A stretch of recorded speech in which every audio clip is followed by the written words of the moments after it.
Hey, Jack, do you want to get a cup of coffee today? You got coffee? I John, got you drinking coffee. coffee? You drinking some other stuff? I got my rainbow farting unicorn today because I need some magic in my life. I have my calamity wear with all the destruction. Where is that from? Yeah, where is that from? It's calamitywear.com, and they have all these like creepy patterns. It's great. Oh, that's cool. But you know what it reminds me of? It reminds me of like the plates and cups that everybody's Corningware.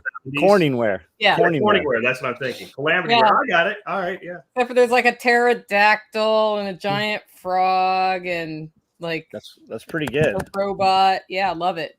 Everybody's dishes were either that kind of grayish blue color or that like off yellow orangey color and white. Like every single person had the same dishes. And the Tupperware. And Tupperware. Oh, you have a Tupperware party though, bro. Right? Yeah. But that stuff lasted. It's still out. Still do those? Does Tupperware still have like an MLM where like people do Tupperware parties? Oh yeah. They do? But their older Tupperware is way more durable. Okay. Yeah, I don't know how they sell it, but we go to all these antique malls and stuff, and there's tons of it still old out Tupperware? There. Yeah. Yep. Those lids don't crack. Everything old is better. And now all the Rubbermaid stuff, like it's not even meant to last. They say that you can reuse it once or twice, and we just keep it in there and use it until it just fails. The lid's always eventually crack. Yeah. Everything's gone to shit. I did a post yesterday about Pizza Hut. Oh yeah. In the 80s, you went to Pizza Hut, dude was throwing the dough.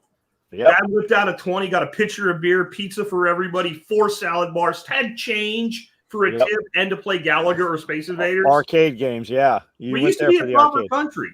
What happened? Did you have Shakey's Pizza? No. I've heard of it, but I've never actually seen one in real life. Yeah, man. You see all those Pizza Huts everywhere now in their donut shops or sushi places, but they still have that roof. I blame Little Caesars. They fucked everything up. They gave everybody 2 pizzas for $5, and that's what they expected. So all the quality was pizza. Pan. Yeah, they put ham and pineapple on pizza at the same. They're the first people to do it. They should. Whoever did that should be dug out of their grave and killed again and put back in it. And avoid the Noid. Wasn't that? That was Domino's. Yeah, 30 minutes or less. Domino's. That was Gary Vaynerchuk. They still exist too, don't they? We have Gary Vaynerchuk did a seminar with a bunch of Domino's franchisees, and he basically said, "You guys are fucked. Everything I say to do, you can't do because you're a franchisee. All I got is one piece of advice for you: bring the Noid back." And then he actually tried to help him, but that was his joke going into it. Bring back the Noid because that's all you ever had. Because it's not the top-notch quality Domino's pizza. I forgot about the Noid, man. The Noid was awesome. Man, we used to be able to get a pizza anywhere in under 30 minutes. It was literally for a long time. It was 30 minutes or free. And then Pizza Hut, I don't think we had 30 minutes or free. I worked at Pizza Huts for years and years as a delivery driver. And man, we'd leave with 4 or 5 customers and hit all of those and still be back in under 30 minutes, just the way they routed them. And we had a map. I mean, you just knew where all that stuff was. Okay, I've got one from Bob Lester. Jack, do you have a contact at Acellus? My son is limited to 40 steps a week per subject. I haven't had any luck with the help desk to let him go faster. So he has a super smart kid, apparently. Yeah, I don't know why he hasn't gotten any help, but I don't have any. I tell people this all the time. They don't believe me. I have no special relationship with Acellus at all. I should. If they had a freaking affiliate program, I think I would have bought another car by now with it. But I don't know why he's not getting help from the desk. I mean, every time we've needed them, they've been great. But what did he say? How many hours? 40 steps a week per subject. He's probably hacked the system. They might actually be onto something, dude, because that's per subject. 4 subjects, that's 160 steps a week. They probably have some flow control on it because kids can game that system. You might want to sit over his shoulder and watch a bit. I don't know, man. He's very smart and conniving. AJ says they limit it to 40 a week for accreditation. So that may be a thing. Well, that's maybe he's just going all in on one subject at a time rather than doing 4 at once.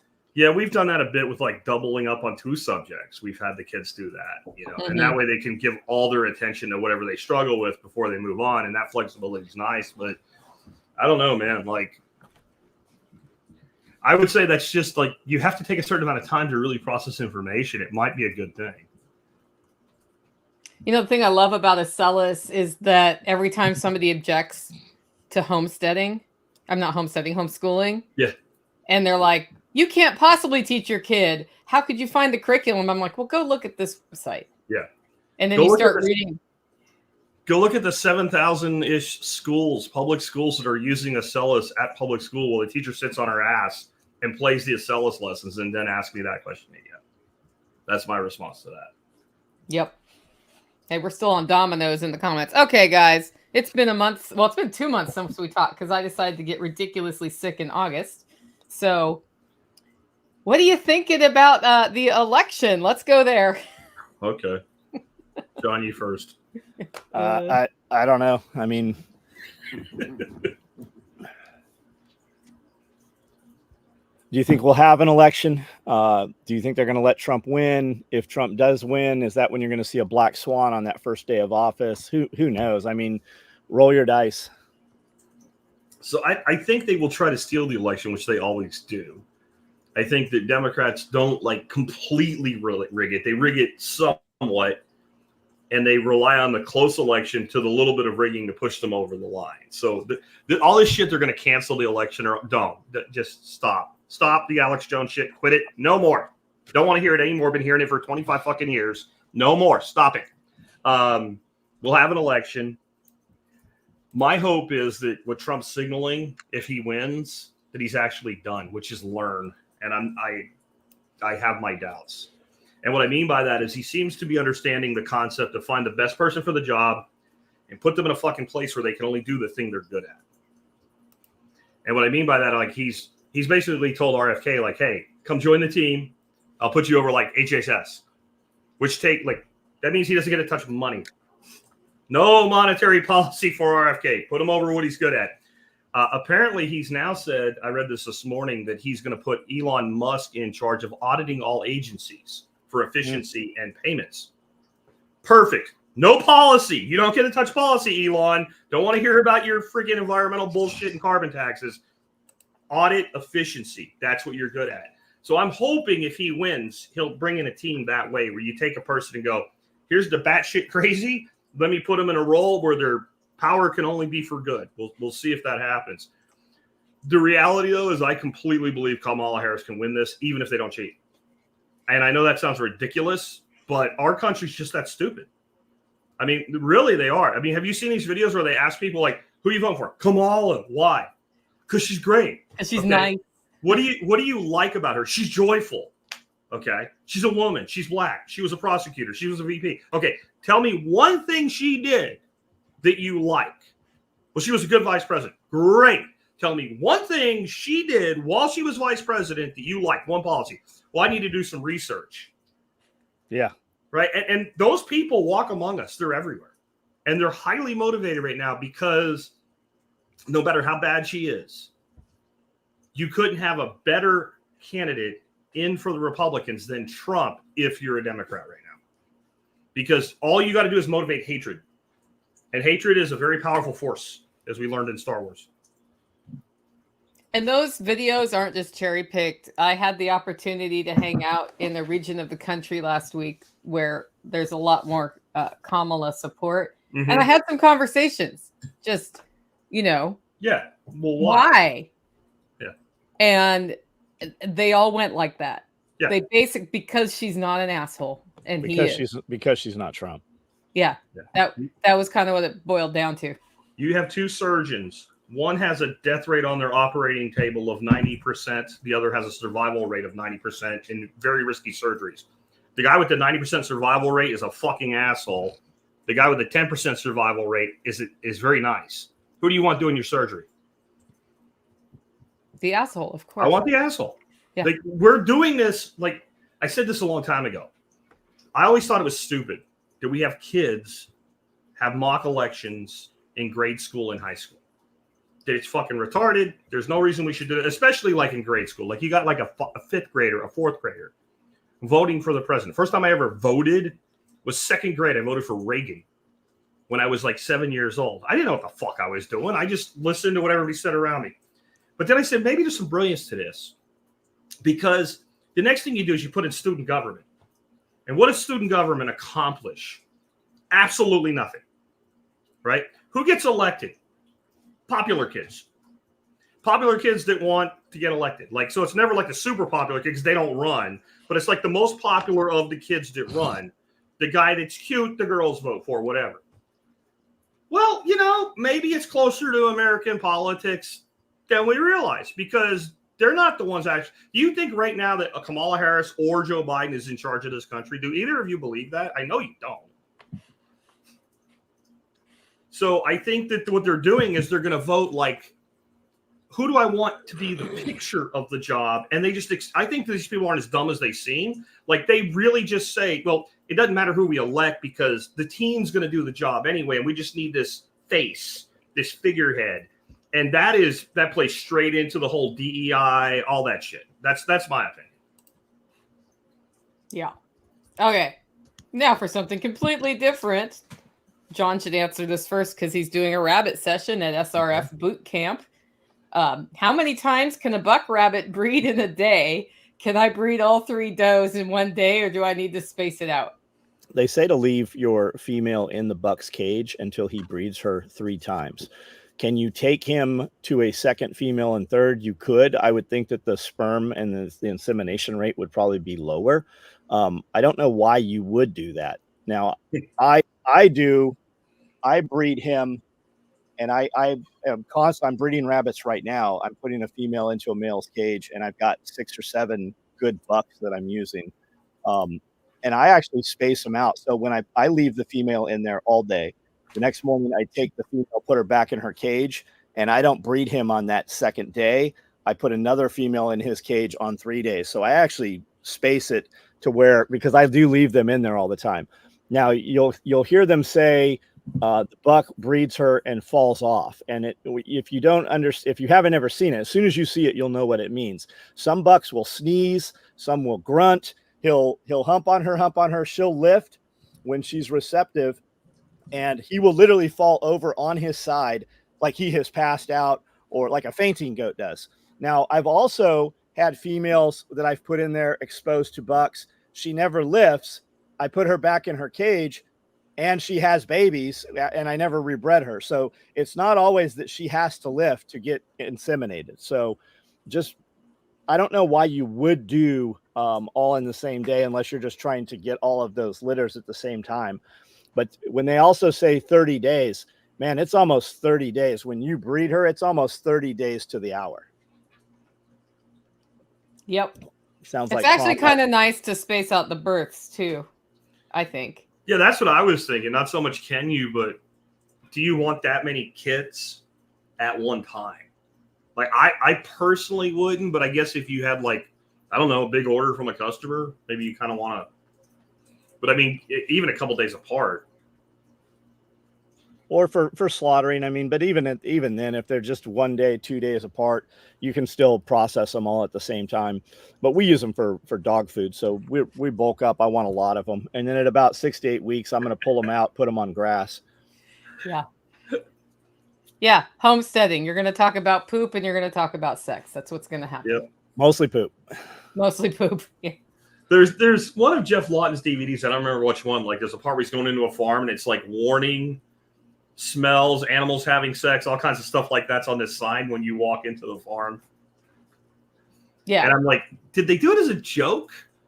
Or it seemed like a place like where they bring kids and parents and stuff for school trips and shit. Or did they do it because like literally people didn't accept that? Like, or expect that, I guess, not accept it, expect it. Like, oh my God, look at what they're doing. Well, that's what, what's the chicken do? What's the chicken doing? Well, the rooster, he's getting bugs off the back of the chicken. We had a really little girl at the farm we had in West Virginia for a while that was there a lot. And that's what her dad told her. And she tells the whole group one time, she goes, he's getting bugs off her. And that one there must have a lot of bugs because he's always doing it to her. Yep. I think it's also that people buy property in the country near farms and then are horrified to discover there are smells and all sorts of things that happen on farms. You mean when you're near a farm, then farm things happen near you? Yes. Like, that's shocking. Yes. Yeah. And we do live in a world where people think that way. That it's, I don't know. It's so bizarre to me. And I don't know if it's just how I grew up or whatever. Like, I did a post last night. It was an engagement farming post. Like, here's a bunch of shit I've eaten that most people wouldn't even try. What have you eaten? And what have you tried? And I think even that, like, just like one of the things on my list was raccoon. Another was like muskrat. Well, do you know why we ate that? We didn't eat it like to be goofy or something. Like, hey, I shot a muskrat today. I was a trapper, right? I ran a trap line in high school for money because back in the 80s, you could still make decent money as a trapper. Like, a good coon was $25. An okay coon was $15. Muskrat was like $10 to $15, depending on quality. So, I mean, you could go out on a given day before school. What I'd pull in from the trap line might be like $200. And back then, that was more money than some, grown ass men were making. 2 days, you could make more than a person with a full-time job made a week. But we were poor because you only could do that for a limited period of time. There's a season. And you don't throw away good meat. Like, what you think about if you have like 5 coons come in and, they're going to be dressed out. They're going to be good 15 pounds of meat per big coon, maybe 10 for a smaller one. You're going to throw away 100 pounds, even 30 pounds of meat when you don't have a lot of money. Like, we just did that. And I guess kind of growing up that way, like, it doesn't make sense to me that people would actually go to a place and then complain about the thing at the place that they chose to go to. We have a guy that's been doing beavers. So he takes the beavers and grinds them up and mixes the beaver with venison for his sausage and stuff. I think there's some hog fat in there too, probably. But yeah, old dude showed up looking for a holster, saw the pressure canners, and he's like, "That's what I want to talk about." I'm like, "Well, talk." And he went on. He's got a market garden. They were doing the farmers market in Franklin. Like, they're doing pretty big stuff. He's running. I think he's got 5 acres planted up, but they have 10 acres, and just him and his wife. And then he tells me he's 75 years old. I would have never guessed he was 75. It's when you stay active, you age slower. I think so. I think the other thing, and I think it's kind of the dead stop that people do that makes them age so fast. And maybe that's part of why, like, I don't really think it's modern medicine that's making people live longer. I mean, I do know some people get like a cancer that would have been terminal 25 years ago and now they have a treatment, but those are more one-offs. I think it's that people have stopped this, like the silent generation and the GIs seem like they had this pattern of like 65, I'm going to retire. They got Social Security and they were done. They moved off to some like old folks place, but it wasn't like an old folks home. It was more like a neighborhood for older people, like 55 and up. And they had their little centers and all, and they felt like they were active, but they weren't really doing anything. And I think when you quit, your body's like, well, okay, you want to quit, let's quit. And everything starts going downhill. Where today, I think more people are staying active, maybe because they have to. I just read an article about people unretiring because of the economy. So people that were been retired 4 or 5 years are now going to get jobs because they can't afford to live anymore. And most of them said number 1 issue, food. Number 2 issue, energy, electric bills. And number 3 is rent. If they don't have a place they own, the price of rent has gone apparently parabolic. Yeah. If you don't do the grocery shopping, go with your spouse next time to the grocery store. We were at Sam's Club and we bought 5 or 6, 7 items. There was 3 ribeyes in there, a pack of chicken breast, tube of hamburger, some lithium batteries, which have about 8 less batteries than they had the last time I bought them. And the price is up considerably. And I said, "How much is this?" When we checked out, I think she said it was $275. You could see through the bottom of the grocery cart. It wasn't even, if you pushed it all together, half the grocery cart wasn't even covered on the bottom. Anybody that's eating like factory beef still, if you're going to Albertsons, Publix, whatever the hell's around you, HEB, and you're buying individual steaks at this point, I don't really understand anymore. We just went and did a big run to the Costco Business Center in Dallas because we have the workshop coming up, and I needed like the whole pork loins and stuff like that. And a New York strip loin choice. It's a choice, whatever the middle one is, which is pretty damn good. Not prime, but the next one down was, I think, $6 a pound for the whole strip loin roast. Yep. You bring it home, boom, boom, boom, you got your strips. My wife was like at the store and just like, I want good steak tonight and I don't want to defrost it. So she grabbed a package of 2 New York strips, $21. Yeah. And they weren't that big. One. And it was like $12.99 a pound versus about half of that if you bought the whole thing. And if, like, I know some people don't want to be breaking down really big cuts, but if you can't break down a ribeye roast, a rib roast, or a strip loin roast, then you don't even know how to use it. I don't know how you eat. If you can cut your own meat and eat it, you should be able to pull that one off. Right now in Tennessee, if you process a cow, or a half cow, you're looking at $350 to $450 a pound. Okay. On the lower side, and up to $650 to $850 a pound average for the whole thing. And that's one of the ways to beat inflation is to do that. And if you can't handle a whole cow, then find some friends and get the cow and divide it up. Yeah. But A, the meat is so much better, and B, you are less taxed by the $12.99 a pound. Meat. So I've been asked recently to do a whole series on if you're retired and all of a sudden inflation happened, like what are some ideas to bring costs down? That one's low hanging fruit if you're a meat eater. Yeah. Like you're going to eat it anyway. Yeah. And you can either do that, like I said, or you can start buying the big cuts. Like even if you don't have a business center, because I hate going there. It's freaking Dallas. Dallas sucks. It's an hour both ways in Dallas traffic. But even like the regular Costco's, a lot of times if you go ask, like you said, you have a whole truck roll, they'll have in the back like, well, what do you want with it? Why do you care? What will you sell it to me for? And they'll go back and grab you a couple, like a whole chuck roll. You can, I mean, that's a lot of meat. And if you learn to break it down, I did a podcast I did 2 of them actually on how to break down these different cuts.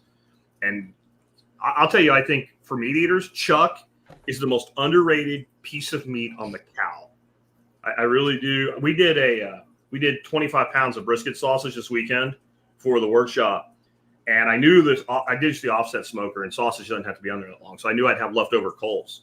So I had like a 4-pound chuck roast. I threw that on the offset smoker once the sausage was off, smoked it for 2 hours, threw it in a vac seal bag, and then sous vide it for 10 hours the next day. I don't know if I'll ever smoke a brisket again. I mean, it was that good. I think I'm going to actually do that for the Thursday or the Saturday meal. I'm going to add a smoked chuck roast. And it's $3, $3.49 a pound or something like that if you buy it right. Yeah. Brian says we have a group of friends going in on 3 cows. Farmer is delivering a couple hours of whey because we are ordering so much. Yeah, make your own co-op. You don't need to wait for one. Wait around the system. I won't do it. I won't deliver it. What if we buy 3? Okay. Oh, okay. Yeah, exactly. Okay. That's a lot of meat, man. I remember the first time we ever did a half cow and I went and picked it up. And like I grabbed this huge heavy box and threw it in the back of the car. And the guy's like, oh, no. Here's another box. Oh, wait, there's more boxes because I got the bones and I ended up with the bones though from the whole cow because the dude I split it with didn't want the bones. So I had like all the marrow bones and everything. It was like 4 huge freaking boxes. Yep. Everybody's going off on chuck eye. $5 to $7 a pound cheaper than ribeye. Sure. I like ribeye a lot though. We gotta be careful though. Didn't we ruin chuck eyes? Chuck eyes used to be so cheap. And then everybody, it's not a secret now because everybody knows. Yeah. Like you used to get chuck eye for like $1.99. Yeah. Well, I mean, beef used to be 89 cents a pound too, but it's now $4 ground, 20% fat. Yeah. We've been tracking it for 3 years now, I think. And that one has gone up for sure. I don't even know why people do that though. If you own a grinder, you can go get a choice brisket for less than that per pound and just chunk it up and throw it in the grinder. It's brisket. Yeah, but it costs less and it's better ground meat. Like what? Because you're not eating pig slime, right? Because we know they brought that back. It went away for like 45 seconds when it came on the radar and then they just, we'll bring it back after everybody even remembers. Yeah. So question, Jack, what do you use your beef bones for? Stock, bone stock, man. Unless like the big femurs and all, we'll do roast marrow with those. But most of the bones we just make stock with. Yep.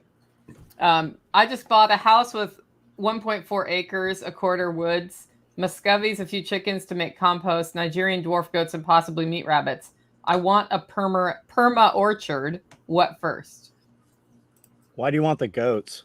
I was like, I mean, people automatically buy them because it's especially the smaller ones, because it's a compact livestock. But if you want that orchard, man, the first time those goats get out, that's the first thing they're going to eat. So fencing, if you don't have the goats, you can save a lot of money on permanent or reinforced fencing by not having those goats. People get them because it's a cute thing and they see the trampolines and stuff, but the goats don't really add anything, man. And if you really want the benefits of the goat, I would say get sheep instead. Yeah, it's the myth that goats are the only way to clear the land. And granted, I have cleared land with goats here, but I was surprised at what sheep eat. They don't eat everything that goats eat, but they do a pretty good job of clearing the brush, especially if you get sheep that are accustomed to doing that. And if you confine them, I mean, if you're going to do the goats, you could confine those too. We have a 10x20 tractor, and I put 3 sheep in there, and they'll scalp the ground if you want it scalped. And if you don't want the ground scalped, they'll eat everything in there and then just move it, twice a day, once in the morning, once in the afternoon. And the key to that rotational grazing is to just eat the third of the seed head down. If your sheep or your goats aren't eating off the ground, then you really don't have to vaccinate for a parasite load because they're never eating in their feces. And if you're moving them too, because then they're not accumulating it in their hooves either. If you get sheep instead of goats, here's some things you won't have. Goats on your roof, Nicole. Goats on your Porsche, John. Goats also will do shit like you have this tree. It's really tall. They can't get to the browse. But it's a young tree. They'll literally walk it down. Like they'll get on it. Like when you would, like a kid, and you would bend one over to make a lean-to or something. They'll walk it down. They'll team up and do that shit and strip it completely off. And the goats ate the bark off of all these pine trees out here. The sheep never did that. The goats also ate all the Christmas lights that we put up, which the sheep never did. See, now that's the thing, right? So if my livestock gets out and eats my lettuce, I'm mad, but I get why you did that. When it's eating Christmas lights and it's eating freaking pine bark, you're like, why do I have you? So I love goat if it's already skinned.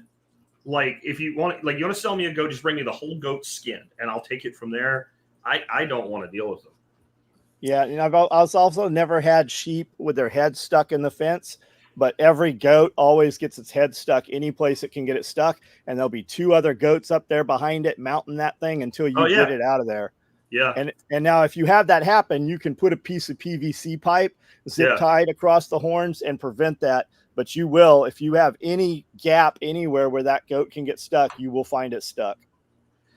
Yeah. Sheep will eat the bark off of things they like the taste of. So if you have fodder trees like poplar, like I do, or willow, they'll girdle those trees if you give them a chance. So until they're big enough to withstand some sheep pressure, you want to put something around it to keep the tree alive.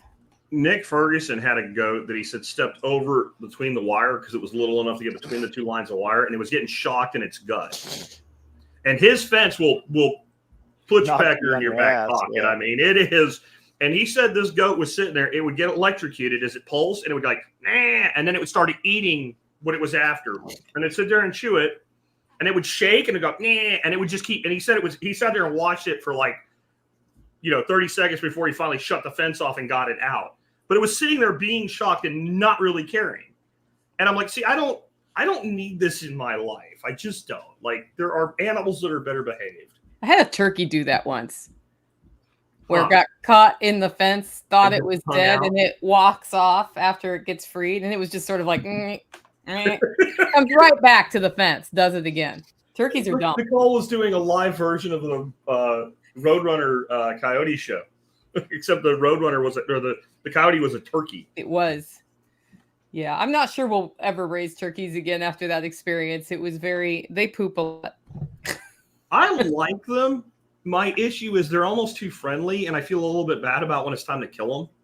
Because you're out doing something, like if you're building something, and all of a sudden you get that feeling that somebody's looking at you, and then you look back and you got a dozen turkeys, like, what are we doing? What's going on there? I had one time I was planting some seeds and they wanted to know what it was. And one of the big gobblers, like as soon as I set the seed packet down, he like comes over my arm, grabs the seed packet, and just goes fucking hauling ass. Like he knew I wanted it, so he ran. And it's a little, I don't know, it's a little bit hard for me to kill them when they're like that. You get these hitchhiker things on your socks and they come up and eat them off for you. Like it's like walking around your own little pack of pterodactyls or something, and then they all got to go.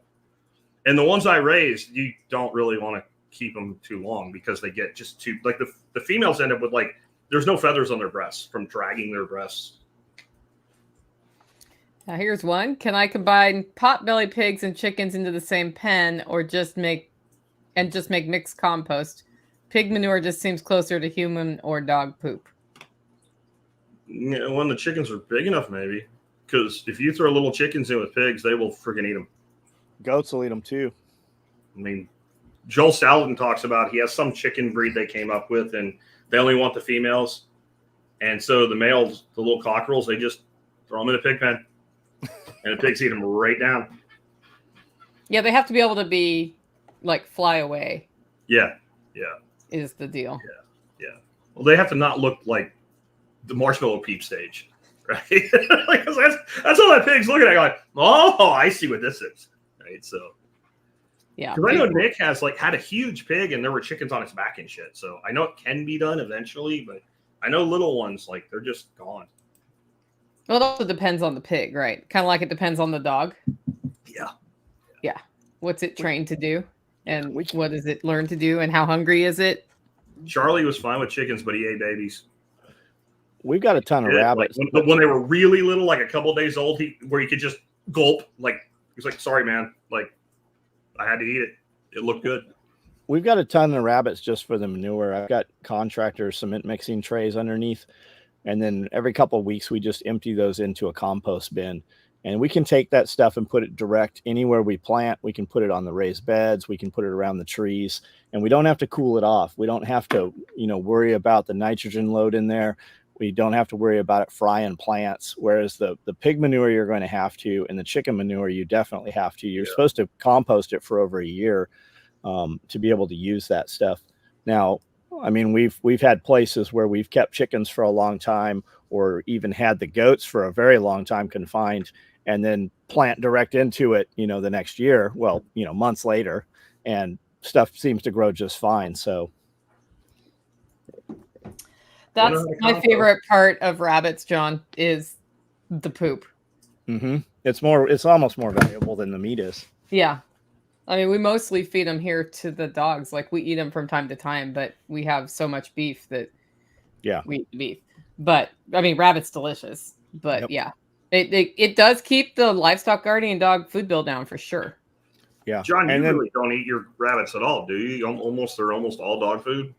Well, I mean, we're super spoiled. We got a dude that shops fresh meat every day. We don't defrost anything. The freezers are always full, but I mean, my guy buys a huge chunk of meat and cuts it into ribeyes, and we eat very, very well. And there's always leftovers, so much so that the employees even can take food home if they want to. But we have the rabbits. There's over 100 rabbits up there right now, and I've even got a brand new set of rabbits with 8 big, huge breeders that are enormous compared to my other stock. So we just it's meat on the hoof. We can take those babies, put them on grass. That cuts the pellet feed down to half. Grow those babies up and just keep the best of those for new stock. And then we can take the rest of them, just thump them and give them straight to the dogs.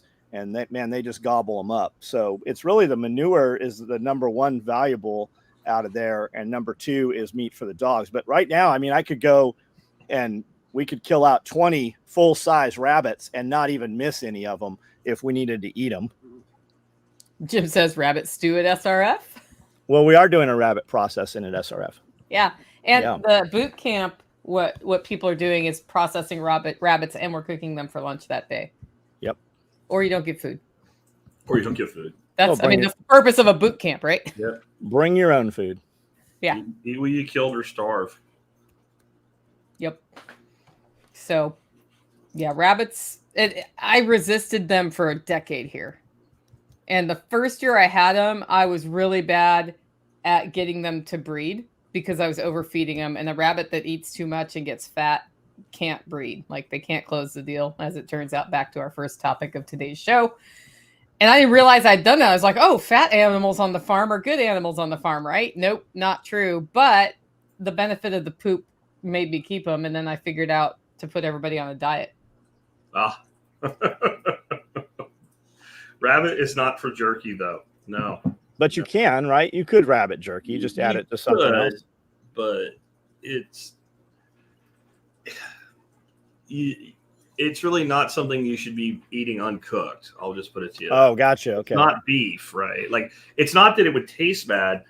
I would research it. Like pork, if you keep it below 5 degrees for like 21 days or something like that, it pretty much guarantees you any trichinosis cysts will rupture.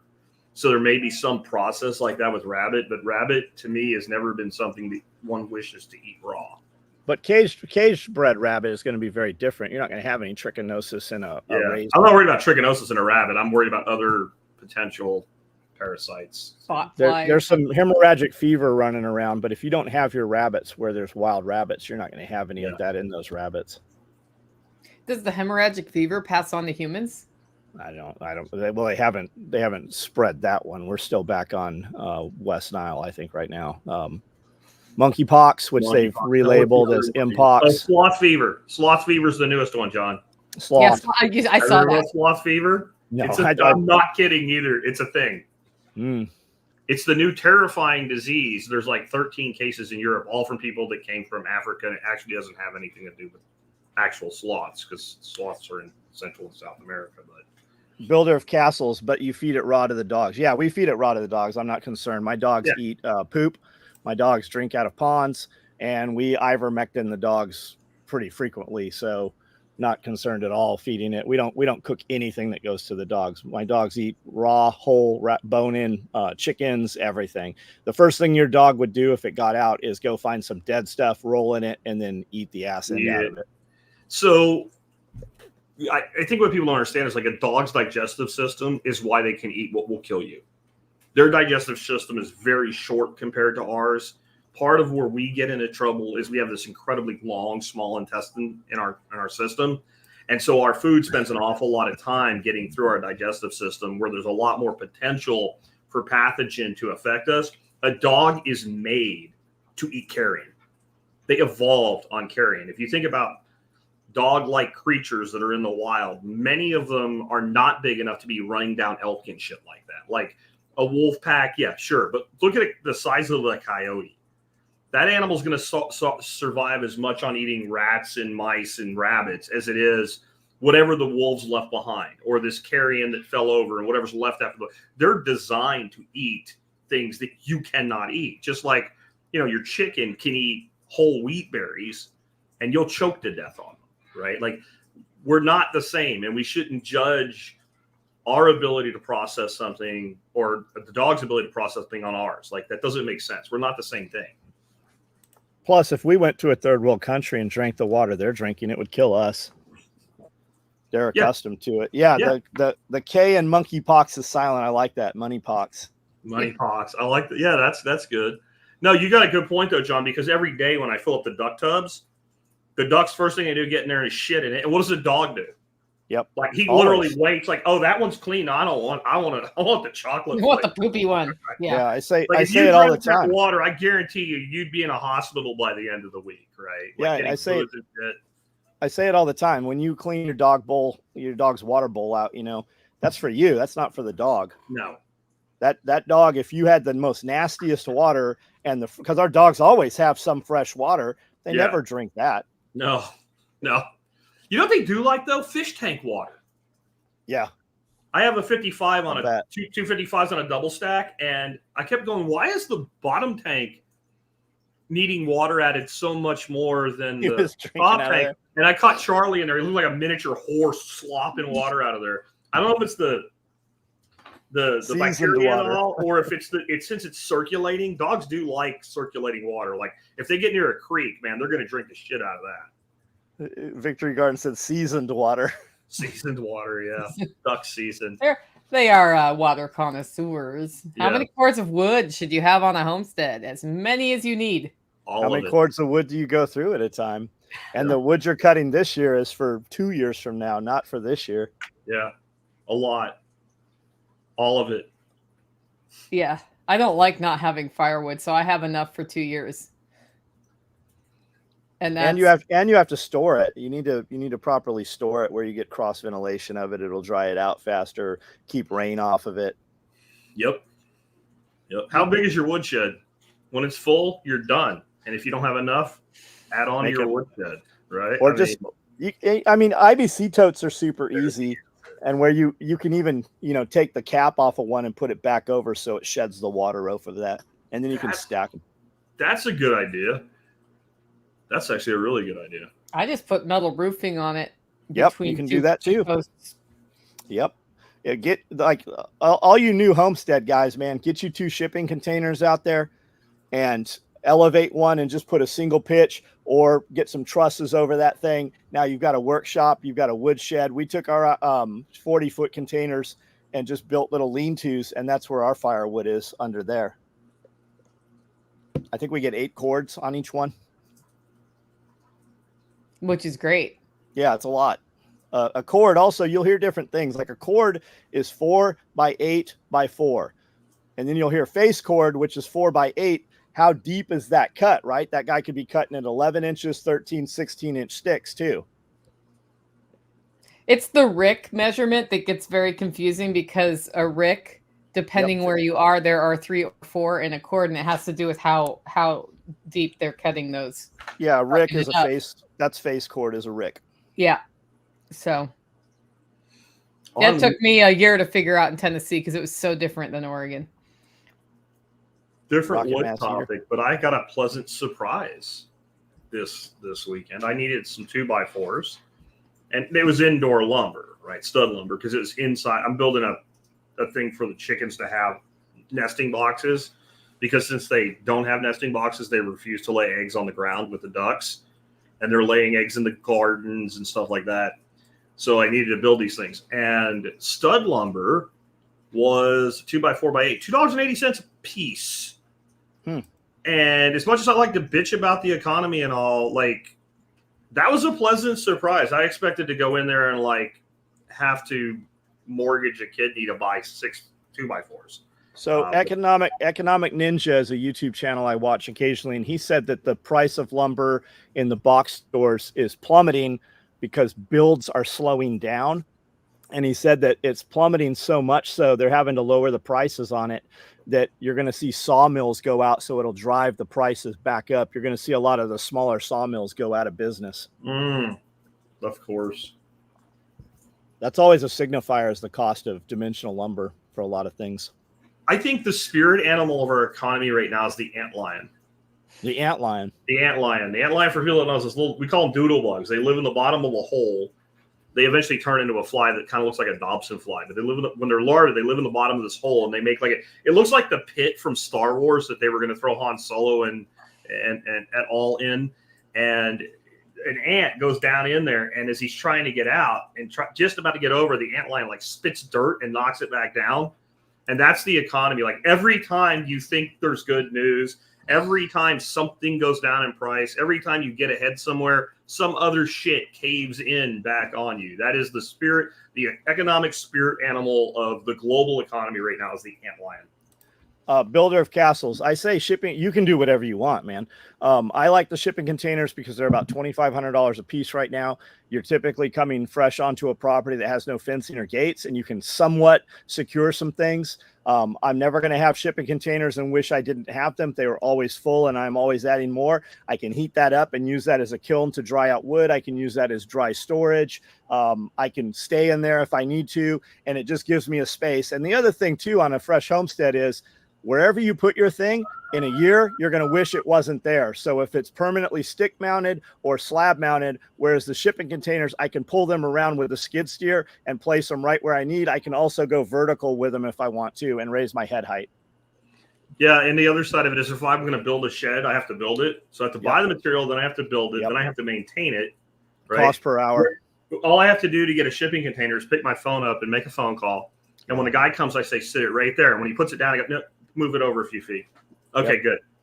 right? So there's a convenience. And then you have this thing that, like, how long is that shipping container going to last, John? Forever, almost. You'll be dead, so you won't care. Yeah, especially if you maintain the roof on it. Yeah. Do you have any suggestions for making a root cellar? I want to make one so I can store potatoes all winter. I can buy a 50-pound bag for $18 right now at the fruit and farm, and I want to store them for winter. The variety of potato that you're going to store matters. Pumpkins too. Yeah, all your hard veggies. Depends where you are. You can buy a prefab root cellar called a storm shelter and put that right in the ground, fiberglass or concrete. They just bring them out in a single piece or a two piece, put them right in. Access also, Modern Day Civilian, great little YouTube channel, mostly shorts. He did a great thing on doing a root cellar. He used an 8-foot culvert and then 8-foot wire spool caps, which turn out to be 8.5 feet on the rounds. And he just trenched right into a hill, put this in there, filled it in with gravel, put it on an angle so that any water coming in would weep. And at 8 feet, he ran gravel in the bottom to kind of level it out and put some shelving. And it was awesome. But again, it's going to depend on where you are, how you're going to do your root cellar. And then how much access do you want? Are you hoping to access it from like a basement in the house? Or do you mind walking outside when the snow's on the ground? It all depends. And how many pounds of potatoes are you going to store? Because are you building a whole root cellar for 50-pound bag? Yeah, and it's probably a lot cheaper to buy some extra potatoes than to build a root cellar. But I mean, if you just want the root cellar because you're going to utilize it all the time, or we might need it in the future if fridge goes out, or it serves double as a storm shelter also. So if you want to store potatoes and you don't have a root cellar right now, get the potatoes and learn how to store them. Don't get the red skin potatoes. They do not store as long. Your russets will store longer, especially if they're cured properly. And have them in a container that allows some breathing. You're going to want to have a schedule of looking through the potatoes about once a week to see if anybody's starting to go bad. And then the key there is to have them in a dark, cool place, not by your onions or your apples. So when you do that, like for me, I put them under my bed in October because it's still kind of warm outside. And then I put them in what I have is the equivalent of a basement space. So I put them in this daylight basement space that stays, closer to 40 degrees through the winter. And they last into February. They start getting they start growing legs, basically. The eyes start growing. And that just means it's time to prepare them for planting again because we plant potatoes in Tennessee about the first week of March. That's called that's chitting, right? That's where we're going to cut it, and then it scars up, becomes another piece that becomes a root stock for potato. Yeah. So if that's what you mean by storing for the winter, that can be done with or without a root cellar, depending on how much you have. But when it comes to making a root cellar, it's very contingent on what your land will support and what your budget is, because you can dig a big hole under your house too. That's what they used to do. So the cheapest prefab root cellar storm shelter I've ever seen is, you drive around the country, sometimes you see this guy with this big ass boat that's rotted and it's like just shitty, and it's like a fiberglass hole, and it has like a small cabin cruiser or something. It's just gone to shit. They'll usually give it to you. And I know a dude that has 3 of them buried on his property. And he just took his backhoe and he made it like an air vent, like a chimney basically, that comes up out of the ground from the front side of the boat so you get airflow. And he's buried 3 of them. And he's got 2 for storage and 1 is a storm shelter that he stores stuff in, but he only stores so that the family can fit in there. So you're not like, here comes the tornado, get this shit out of here. And I said, what'd you pay? He said, I bought one for $150 and the other 2 were given to me. You can buy a school bus for about $2,500. You can buy a running school bus for between $3,000 and $5,000. Now you don't want to maybe bury that whole motor and the oil and all the fluids in the ground, but Didn't the Davidians do that? Didn't they have a buried school bus? Several of them. Yep. I mean, people bury chest freezers that are broken. That's another thing. You could just bury a chest. You can find non-running chest freezers all the time. Hell, I have one. I'll give you even. But you could take those things and just bury them. That's a good idea. Go to Craigslist and put out that you want non-running chest freezers. Right? Just talk to the guy first, because you might get somebody like me that had one go bad. while we were on vacation, and we had like this meat that had done what meat does for 2 weeks without freezing. And we literally, like, we had 1 day a week or 1 day a month. It was for taking junk away because we were in the suburbs back then. And we just duct taped it shut and stuck it out there. Like, you don't want that one. Trust me. Yeah. Somebody said they've priced out framing lumber and it's 40% less this year than it was last year. I heard last night Walmart has lowered the prices on 18,000 items, and they're pressing manufacturers to not up prices, which means you'll have people stop doing business with Walmart and they'll go to other places. But people are just out of money. Your normal, your high-end customers are now Walmart shoppers. Your luxury customers, everybody has downgraded, downward class migration for most people. Yeah. So how do you know that potatoes are cured right? If they're not, you can still cure them. It is great, and somebody brought this point up in the comments. If you get unwashed potatoes with the dirt still on them, they last better. But the way you cure potatoes is by letting them basically develop a rind on the outside by drying out, which is why you want. Same with winter squash, right? You want them to have some time with airflow, and then once they have that hard outer skin, they last longer inside. Same with garlic and onions. And if you wash them, then you're undermining your chance. It's the same with garlic. You don't wash garlic, you just cure it. If you need to wash it before you use it. We used to put potatoes, garlic, and onions on like these, I don't even know where they were from, these huge rusty ass grates that probably my grandfather found in a junkyard on like a couple cinder blocks. So they had airflow under them. They would sit there and then we'd bag them up and hang them down in the cellar. So yeah. Yeah, you got to cure them before you put them in the cellar. Yeah, are you using sand or dirt in the bin when you're storing them under your bed? I don't use anything. I just put potatoes in a cardboard box with holes in the side. Biochar though. Anything. Oh, that'd be great. What you do is just, and it doesn't need to be much, like a 1-inch layer. They don't have to be buried in it, just in the bottom. And all of the off-gassing, it will absorb it, and it will, like ethylene gas and things like that, will have less of an effect, and it'll extend storage life. And then you're telling me in October I need to have a campfire so I can store my potatoes? Yeah. And then at the spring will be time for planting, so then you have all this nicely charged up biochar to add to your compost and put in your garden. Yeah, the biggest problem with storing potatoes is when one goes bad and you don't notice. Yeah. You want to smell Same with that. apples. Yeah, you want to be able to smell potato, it. like one bad apple. What's that smell? My favorite homesteader game. Yeah.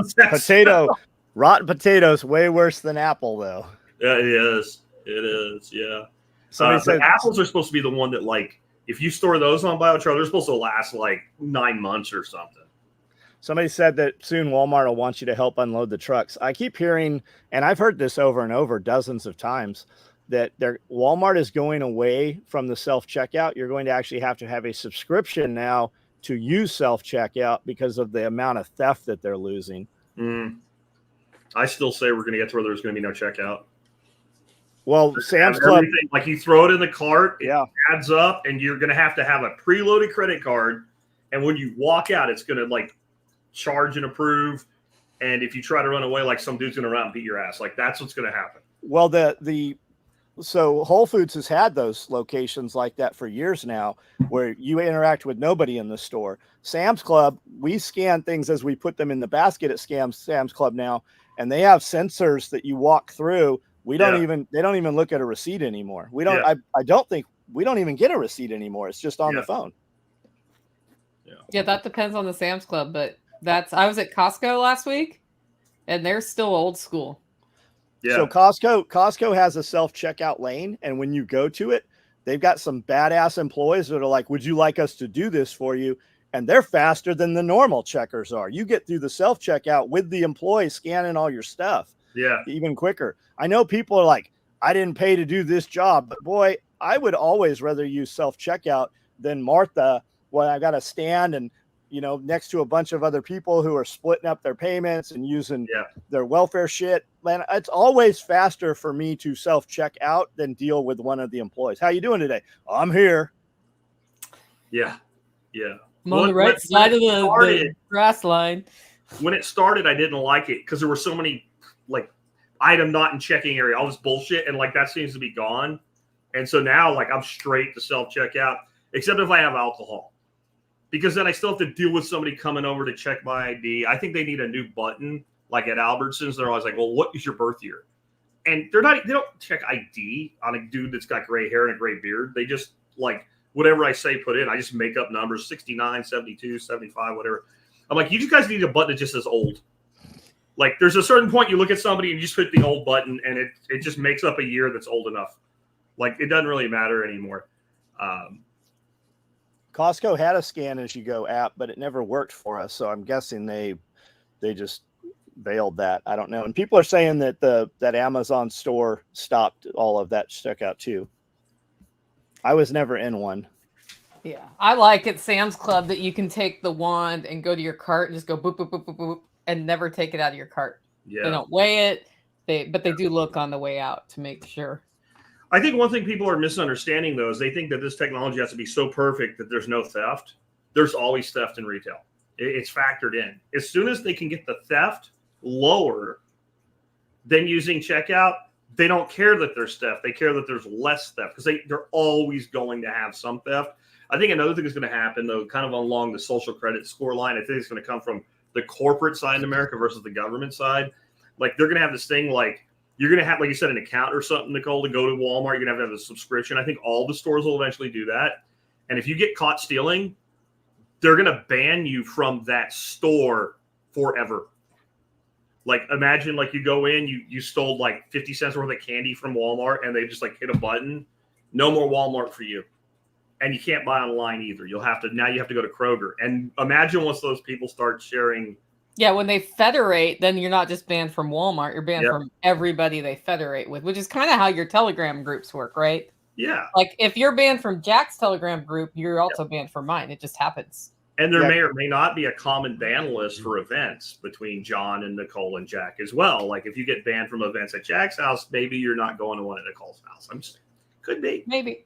Yeah, Kevin Timmer said our Sam's Club has cameras you have to walk through. Same. That's what ours is. You check, you do your self checkout thing, you hit pay, you walk between the point of the exit, and everybody's up in arms. People are like, "That's the mark of the beast," and on and on. They always had the cameras. They are just more. The cameras have always been there.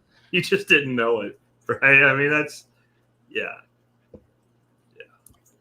And now they show you yourself at self checkout. So you have a good view right up your nose. Yeah, it's been that way for years. At Home Depot does that too. And that's just the camera you see. There's cameras everywhere in all of those tilt-up stores. Yeah. Yeah. Yep. There's always inventory shrink. Most of it goes out the back door. Well, that's true, right? That's their biggest. It's not customers that are the biggest thieves. It's employees that are the biggest thieves. Yeah. And sometimes in large numbers. I remember some dude got busted over like 5 years. He stole like $9 million of feed from Purina. He had a whole side hustle going on where like they were grifting little bits over the years of every batch that came in. And he got away with it until he did. It was something like 5 or 6 years, $9 million. Wow. Now, he made like, and his partners and all made like 3 because it was like $9 million value to Purina. But they weren't getting dollar for dollar. They were getting maybe a third of that. Dollar General's given up on self-checkout. Well, I mean, that's their market. Who's their clientele? That's the caliber of the customer. Dollar General has I don't have a car. I'm going to walk to the store, and that is my grocery store, in fact. And, whatever. I mean, live how you want to live. But if you look at the amount of theft comes from those areas and those neighborhoods versus, there might be a much higher dollar theft in a more organized crime or white collar type crime or nicer area, but the sheer volume, it's like gun violence. If you remove gun violence from just 3 cities in the United States, it would downgrade the United States from gun violence from number 3 in the world. I think we're number 3 in the world using those stats to under 200 by just removing 3 cities out of the United States. Yeah. That's just the facts. Let me think. Is it Chicago, New Orleans, and St. Louis? And Los Angeles was one of them in there too. Those are the 3 though. Okay. Yep. And I mean, there's something in common there. It's. I mean, when you say gun violence Chicago, who's shooting each other every weekend in Chicago. Yep. I think Dollar General is going to be early on the bandwagon to stop taking cash too. Based on they get militant when I pay cash when I'm at one. You're paying with cash. I'm like, oh great. That's because they can't. That's because they can't count change. There are people that live in areas that when one of those stores close, they're screwed. That was their grocery store, and not all people that live that way are bad people or stealing. Correct. That's and it sucks. Dollar General can catch the walk-in customer who has no car and the guy on the way home who's just going to stop and buy one or two things on the way home as well. Yeah, we've got 4 of them, I think, within 10 minutes of here right now. When you back up 5 years, we had none. Well, no, I guess we did have one. I had never been in a Dollar General until maybe 2 years ago. We have one like 2.5 miles from my house that I don't know how they stay in business, because when I drive by, there's never anybody there, but it may be mostly walk-ins because there's like a trailer park like half a mile north of there, and that's probably where they're getting most of their business. People have to walk there. Yeah, food deserts. That was all part of redlining too. They removed the exits from the interstates. They rerouted all the bus routes. That's that whole thing, man. And if you look in those areas, those shopkeepers are not the indigenous people. It's mostly most of them were like Asian people who had those shops in those hood rat areas. And then all that money goes out to their families. Most of them don't live there, but they are shopkeepers in the area. I'd say 8 out of 10 liquor stores around here are owned and run by people from the Middle East. Indians, yeah, that's how it is here. No, Middle East here. It's like Afghanistan. It's like Iraq, Syria, like all like Mideast proper immigrants, and a lot of them like. You're wondering, like, okay, well, they're Arabic. That doesn't mean they're Muslim. Well, they're Muslim, and they don't drink, but they don't care about selling it to you at all. Nope, like, it's just it's the drug dealer that knows not to get high on his own supply, right? Like, yeah. Interlochen, Florida is so poor that the Dollar General and Dollar Tree are combined. That's like the combination Pizza Hut and Taco Bell. Are they all across the street from a Waffle House, too? Yeah.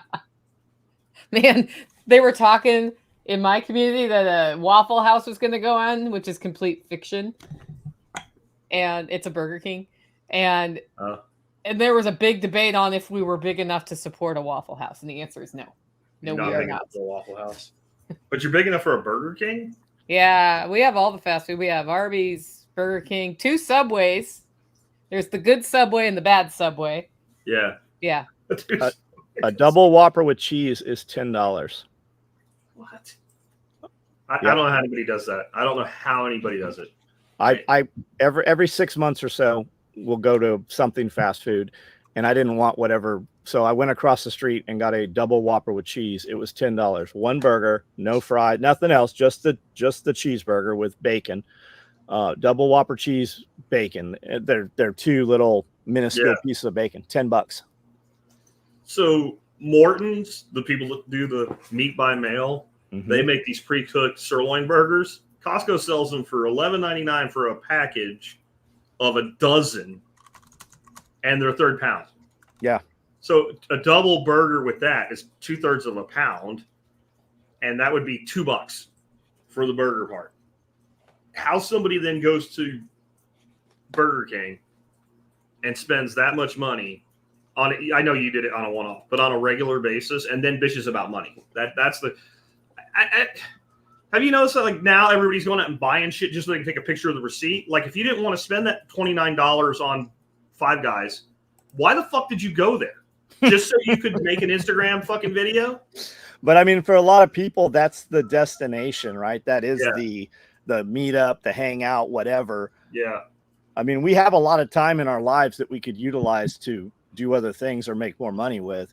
But I mean, we would go to Starbucks 3 times a day. When we left California, and we actually mathed it out, between Amanda and I going to Starbucks after we took the kids to school, picking and then going there around lunch, and then taking all the kids there to get the 1,000-calorie milkshake, and then going in the evening, like we were $1,200 in Starbucks a month.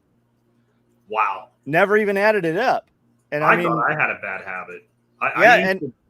And it wasn't. Go ahead. It wasn't even good. We just did it as a, hey, let's leave here and go there. What's Pals? Somebody's asked me if I've ever eaten at Pals, and the answer is no, because I don't eat at fast food places unless it would have to be a dire emergency. So, I don't know. Yeah. I used to stop on my way to the office every morning and get a latte. They were like, back then, they were like $2.50 at Starbucks for a latte, just a plain latte. Yeah, no, and I thought that was bad. Yeah, $10, man. I thought that was bad. And I did that. Just what you're saying, though, John. It was like part of my ritual in the morning because I was doing my podcast by then in the car, and I had to kind of switch my brain over. And so I'd go into the Starbucks, and they had a good staff at this one, and I would chat with them for a minute or two, and like it gave me a pause before I walked into the office. And so I was doing that as much for the experience as the product because we had a really great coffee room at the office. But I was dropping $250 a day, so $1,250 a week, and I felt bad about that. You were dropping $1,200 a month. Yeah, insane, right? Yeah, and I never even put it together until we had left, because I was saying, we don't have a Starbucks here. We're going to save a lot of money here in the town that we moved to. Pals is apparently a chain in Tennessee that I've never come across because I don't usually eat at places like that. Yeah, I've never heard of it either. Bigger question is Burger King still serving the fake meat burgers? That's a thing where they tried to do the Incredible Burger or whatever. It didn't seem to go very well. No. Well, I think that they are still doing it. I think the Incredible Burger's there, and I would suspect, and I don't know, I don't work fast food, but I would suspect that when those things don't sell, those get pushed out to normal customers. Yeah, just another reason not to eat the burgers at the fast food places. When did TSP 24 tickets go on sale? September 21st, which is a Saturday at 8 a.m. 8 a.m. 8 a.m. Oh, you're no. Damn it. 9 a.m. 9 a.m. Damn it. It's like you always do 9. 9 a.m. Saturday, September 21st. And you really need to be on our Telegram channel or group, because what I do is I drop the link in there and then I give it like 5 minutes before I put it out on the site. And usually it doesn't go on the site. Last year we sold out in, I believe, less than 3 minutes. So that is the time, 9 a.m. September 21st. If you're up at 8 a.m., you'll be there. Refresh. And a reminder for anybody listening to that has any kind of side deal with me, like for a guaranteed seat or something like that from a barter blanket or whatever, you need to remind me now. Don't wait until after I've sold the tickets, because then that's the deal I made with you when we made the deal, right? Like, Jack, what's your Telegram group? Oh my God. Go to thesurvivalpodcast.com and click on Get Social. It's like they don't listen to your show at all.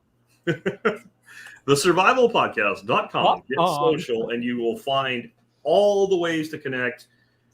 Group is everybody going at everybody, right? Like the big discussion. The channel is just my stuff. You'll get like 3 or 4 a day if you just do the channel. So it's up to you, but either will work, the group and the channel, because everything I post to the channel goes to the group.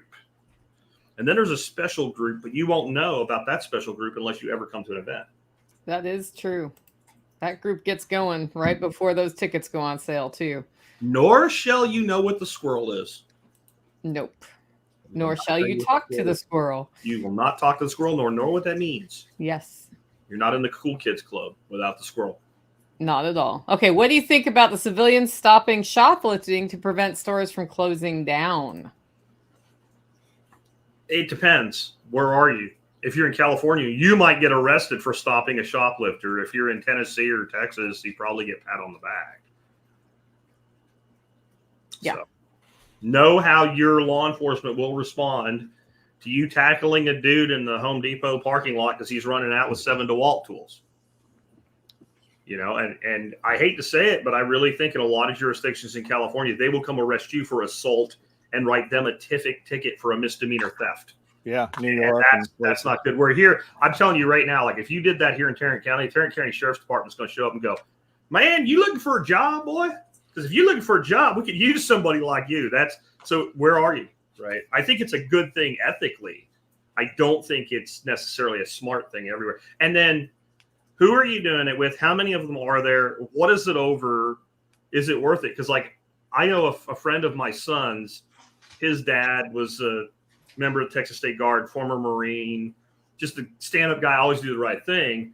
And he was at a gas station, and there was a bunch of punk-ass kids in there. When I say kids, I mean like 18, 19, like young men. And they were shoplifting the hell out of stuff, and he basically put a stop to it, told the clerk, cleared him out.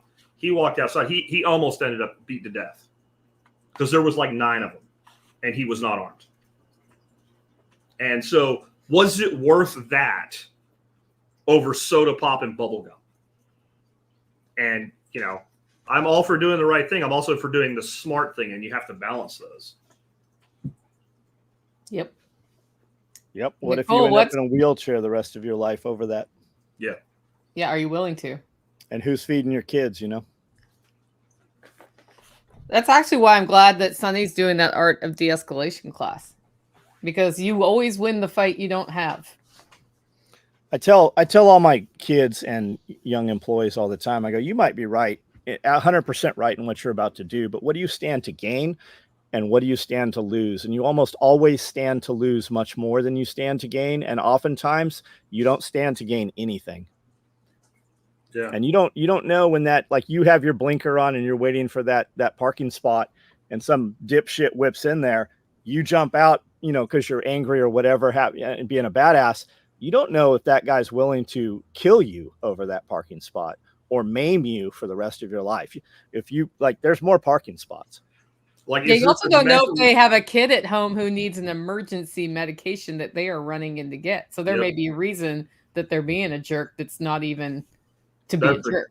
That's a great point. I can't remember the book I read, but I remember one of these books by like kind of the business motivational guys. He was talking about that kind of perspective, Nicole, and he was saying how there was this one time he was on a subway in New York, and there was like this dude with 3 kids, and the 3 kids are like climbing on everything like monkey bars and shit, and the guy's just sitting there doing nothing. And he finally like blows, and he says something to the guy, and the guy just looks around like he didn't even know what was happening, and goes, "Man, I'm sorry, I don't know what to do. We just came from the hospital, and their mom died." So yeah, like it's both sides. Is what John's saying and Nicole's saying. But like on John's side, you don't know if that dude was already mentally unstable, lost his job and got divorce papers that day. He's ready to kill himself anyway. And now you're there and you present an opportunity for him to let out rage and do suicide by cop. You have to be really careful. Like, I know it's hard to look at, but like some of these things, like remember that dude that shot the husband and wife in Pennsylvania over like snow or something like that? Yeah. They were screaming at each other. He goes in the house, gets a handgun, comes out and shoots both of them. They're both laying on the ground, and the woman's screaming, "You shot me, motherfucker! You shot me!" Like she's still engaging in the conflict while she can't get up. He went back inside, got an AR, came out and finished both of them. Yep. Now he's obviously wrong, but it doesn't help the 2 people who are dead or their families. And like, I'm glad you have Sonny doing that because the Russians are really good at the de-escalation and the concept of what's known as sufficient force versus excessive force. Like their entire thing is like, when I talked to Valery Azanov about like his past, because he was part of the Russian Olympic team for judo, he said the reason we were so dominant back in the Soviet days is we trained to survive versus win. So in a combat sport like judo, if you stay in the match long enough, you frustrate your opponent until they make a mistake, and then you'll get the opportunity to win. Where the American mindset was finish the fight as quickly as you can. Well, if you're going against somebody that's playing that other side of it, that's just looking to survive the conflict long enough, sooner or later, you are likely to make that mistake. And they're really good at the psychology of it. And Sonny's a good dude. Well, I mean, it's just the system is so fucked now. How many times, like the guy in the subway in New York, right? Held that guy down, subdued him. And then that guy is the dude who's in jail still. Like that, it just keeps happening. It is the system is weaponized. They don't stop the criminals, but they will stop you for stopping the criminal. Yes. Yeah. And I'm back to, if you live somewhere like that, get out. Please get out. Just don't. There's no reason. You left California, John. Is your life not better for that? Always. And you don't realize how bad it is until you're out of California and you go back several years later. Like you don't fathom it. What would you say? We have a large portion of all three of our audiences that I think have this mindset, John, where when you tell somebody that and they say, no, man, you should stay and fight for your home and fix it. How do you answer that? Because you actually left. I just tell them, you're right. You're right. You do that. Like, I don't need to change people's minds anymore. Yeah. Imagine how much energy we spend trying to change somebody's mind who we don't even know. Meanwhile, we have people who have come to join us or are part of what we're doing. I say war within arm's reach, right? I have a lot of people who I can affect and change the course of their life who are here with us. I don't need to try to recruit people to do something that's not going to benefit me anyways. If they don't know, okay. When they come and ask, I'll give them everything I have, but I don't need to try to, convince them. Yeah. And have you ever noticed the people that say that they never live in a place like that? Yeah, they also never do anything. They're like in Kansas or some shit, and they're telling some guy he should stay in San Francisco. Yeah, but the guy saying that's not going to do anything anyway. Oh, they never do shit. Those guys are the same ones who are willing for me to go to jail by pushing back on something, but they're not willing to go to jail. It's all the I can't afford it, guys. I can't afford this. Well, you have time to be on the internet right now. Yeah. You have time for another job. Yeah. Why aren't you out dog sitting or delivering food or something with your time if you can't afford it? People get so angry when I say that. I did work 3 jobs till I was 35 years old. I still somewhat work 3 jobs. Yeah. I mean, if you add up the hours, I mean, I work more than most dudes who work 2 full-time jobs. I would say you have a media company in addition to making the gear you make, right? So and then your homestead. Correct. After 35 years, I'm able to do things a little bit differently than most people are. But it's that, I mean, I didn't have a house for a long, I still don't have a house. I live in the shop. I still don't have another location that we go to. Those are just choices. I'm able to do this because I don't do what other people do. Well, you're able to do this because you didn't do what other people spend most of their life doing. And still don't. And still don't. Like, I have recently introduced, finally, successfully, Fuck Off Fridays. I take a 3-day weekend every week. Yep.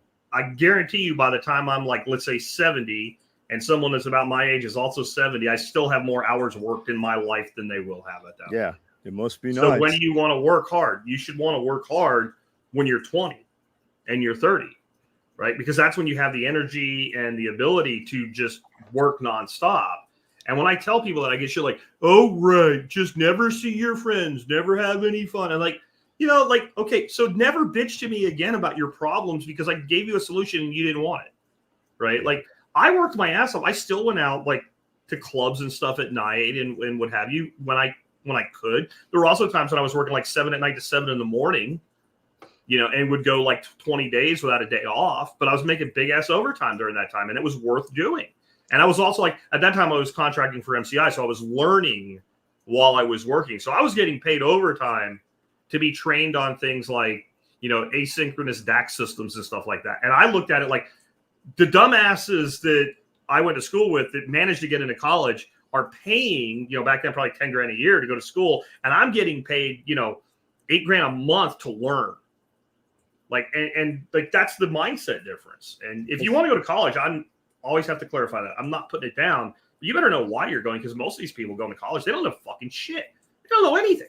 And there's a big picture. If you look at the numbers, when you leave an area that's not doing well or that you shouldn't stay in and go to an area that's more free and has lower taxes, you may find that you have more money. I can't afford it. I got a $4,000 raise as an employee when I moved to Tennessee from Oregon, because I kept money in my pocket that Oregon did not steal from me anymore. That's a lot of, I don't have to work extra hours for that money. That makes a big difference. Somebody pointed out in a local Facebook group that Tennessee minimum wage is $7.50 an hour, and people literally lost their shit. They're like, you can't live off that. Yeah, you're not supposed to. Those are kids' jobs. McDonald's is not a job where you pay a mortgage. As a child, if you want to make that kind of money until you have that resume or, whatever, you're going to work 3 part-time jobs. Like, it's doable, especially when you're young. That's just what you do. And if you stop and think about those guys that are like, what, you're just not going to see your friends? Wait till you're 30, because those dudes that are doing that shit, if they're still doing that shit, they don't have anything to show. Like, once you get a wife, you are not going to the bar with your friends anymore. If you do, you're not going to have that relationship very long. And if she's doing that with you, you guys probably don't have a whole lot to show. Like, as a grown-ass individual, you do whatever you want. But if you look at the mainstay of successful people, 90% of them are not doing that bullshit. And make time for the things that are really important to you. That's kids bullshit. Thing. Where I grew up, is it important to be at the bar, or is it important to have a good relationship with your kids? Where I grew up, there was a bar on every corner, little coal miner bars and stuff like that. And most men did go to the bar. It was like a club, even though it wasn't a club, like to talk, to be social. You know when they went to the bar? On the way home from work. Yeah. And they were there for maybe an hour. They certainly weren't in there hanging out, dancing, picking up chicks and stuff like that. Like, it was like the dude that worked at the coal mine, or the dude that was a truck driver on the way home would stop at like Lazar Chicks or Fifth Street or something, go in, have 1 or 2 beers, talk to his buddies, and go home. And I remember, like, my grandfather would go at like 3:00 in the afternoon because he was retired. Same thing, though, like an hour and out. And I think it was like what I said about changing your mindset. So they were coming home from work, some job that they fucking hated. Like, they're out there busting coal or some shit all day. Their boss is on their ass. And that brief stop was like this psychological reset. They talked about fishing, hunting, what Billy's doing, whatever. And then when they went home, they could actually be dad instead of coming in the door just ready to, like, I did that with my garden. I would go right through the house back when I had a career. I would go right through the house to the garden, and my wife wouldn't even talk to me for 30 minutes. I'd have a beer, water the garden. I'd go back in. I could be human Jack again because I had been asshole Jack all day long on everybody's ass. I was the boss, right? And so I needed that transition in my mind. I think that's what those guys were doing. But when you brought that up, what it made me think of is how much later in life people get married now. And I think that might be part of the problem. Like, because when you get married, that goes away. That whole, I'm going to go out and party, like, that's done. Like, if you want to stay married anyway. Well, people aren't getting married anymore. Yeah, that's true too. And the ones that aren't having kids. Yeah, they're not having kids. They're not getting married. Do you know they have a name for it and an acronym? Married couples with no kids. You know what they call them? Yeah. DINKS. DINKS. Double income, no kids. And there's a lot of them now that are like in their 40s, and the women are insisting that their life is great and they're happy. Right? They're out and they're mad about the fact that you don't believe they're happy. And I sit back and I look at that and go, people that are happy don't get that fired up about convincing you that they're happy. Yeah, we just choose all these career paths. Like, I heard somebody the other day, I don't remember, somebody I knew said that their girlfriend was going to school to be a teacher for special needs. And I thought, that's awesome. Somebody needs to do that. I definitely wouldn't do that. But you have literally capped yourself. You are never going to make more than this finite amount. You're going into a career field that's never going to expand into anything else. When you decide, hey, I want to completely change my life, you now have nothing in your work history other than that. So daycare teacher, whatever. And I know there's people who are like, man, this guy's a real asshole saying that, but I wouldn't want my child choosing that career path, because they have literally capped anything they can ever do beyond that. Why do you think people make that choice? I always felt like it's some sort of... I think they want the attaboy. I think they want the attaboy. I think they think that it's noble and it's going to get them a lot of praise in their immediate circles. I think that's really what it is. I think it's partly that. I also think it's like we've created this idea that if you make a lot of money, you must be bad. And you have to purposely choose something that makes me not bad. And you're better off by being miserable. Also, if you're around a bunch of people that are, damaged, there's nobody that you are, oversee that is beyond you. And I also hear that a lot of times for people in that choice, I want to make a difference. Yeah. Yeah. I guess they are. I mean, like you said, we do need somebody to do it. Some people have a sibling or somebody who had a disability too, and so they want to keep going that direction. There's different motivators for that. Well, I did just know saw a lot of. Go ahead. it made me think of it. Somebody in here said I went from being a math teacher to a computer programmer, went from 27,000 to 65,000 a year. Yeah, that's a big difference. You pick these career paths, and I mean, I just don't get it. Like they say, those who can't teach. There's also like something I've seen going on lately that I would have always thought it would be the other way around, and it might just be because they get paid better and they do less. They deal with less kids. More and more public school teachers are trying to get the job as the special ed teacher in the school.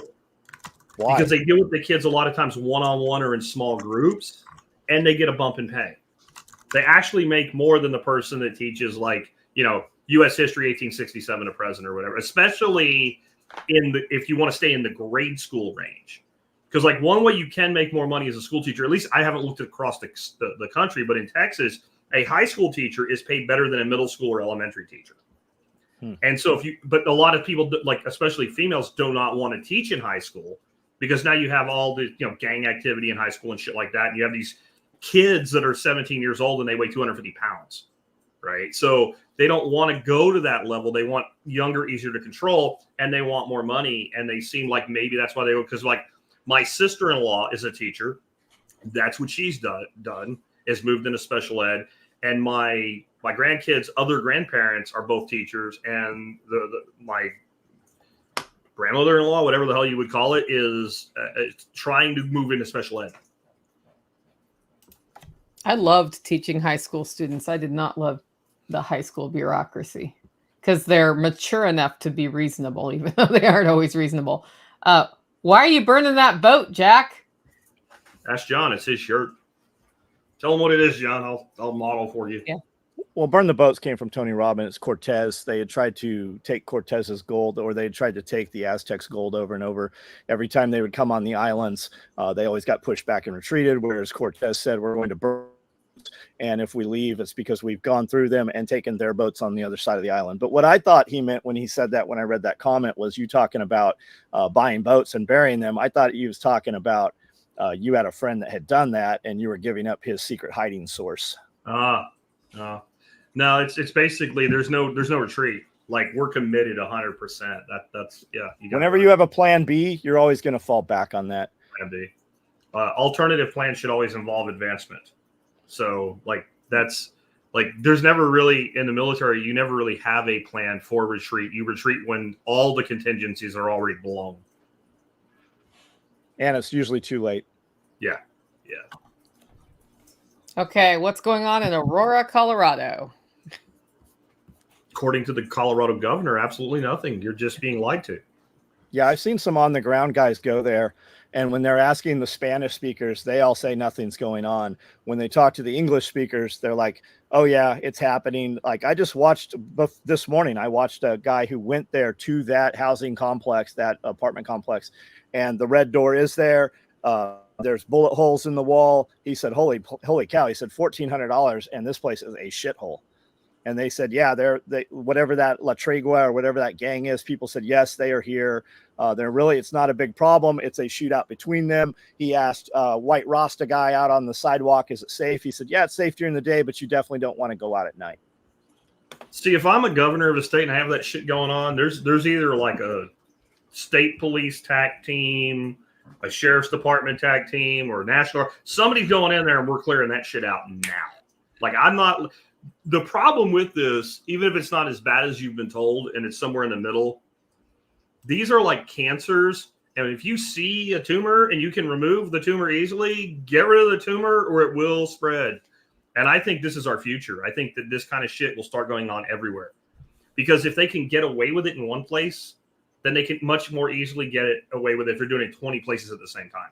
Because now even when law enforcement wants to respond, now you're spreading out resources. And you saw that with the rioting that happened.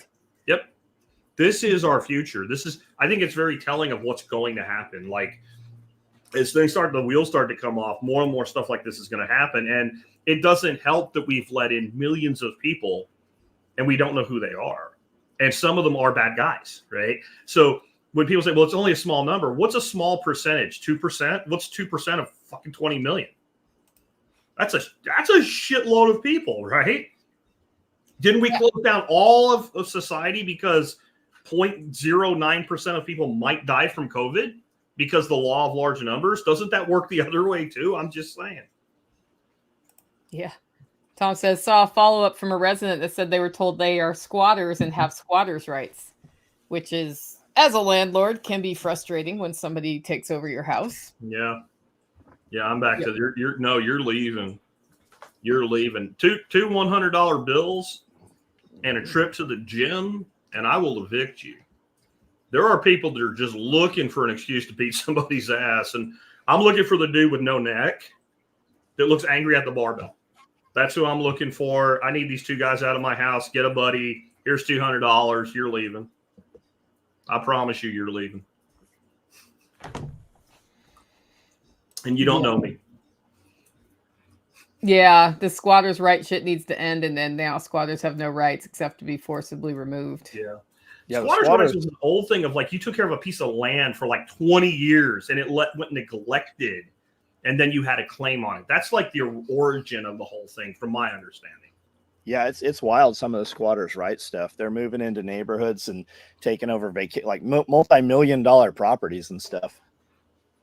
Yeah, and then some of it and spending years not being evicted from that. There's a bunch of videos of people coming back from a week vacation, and there's people in their houses, and law enforcement will not make those people leave, even though the homeowner is back.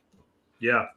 There's I think some of this isn't really squatters' rights. We're calling it that. It's the eviction laws. And these people will write up their own eviction or lease agreement.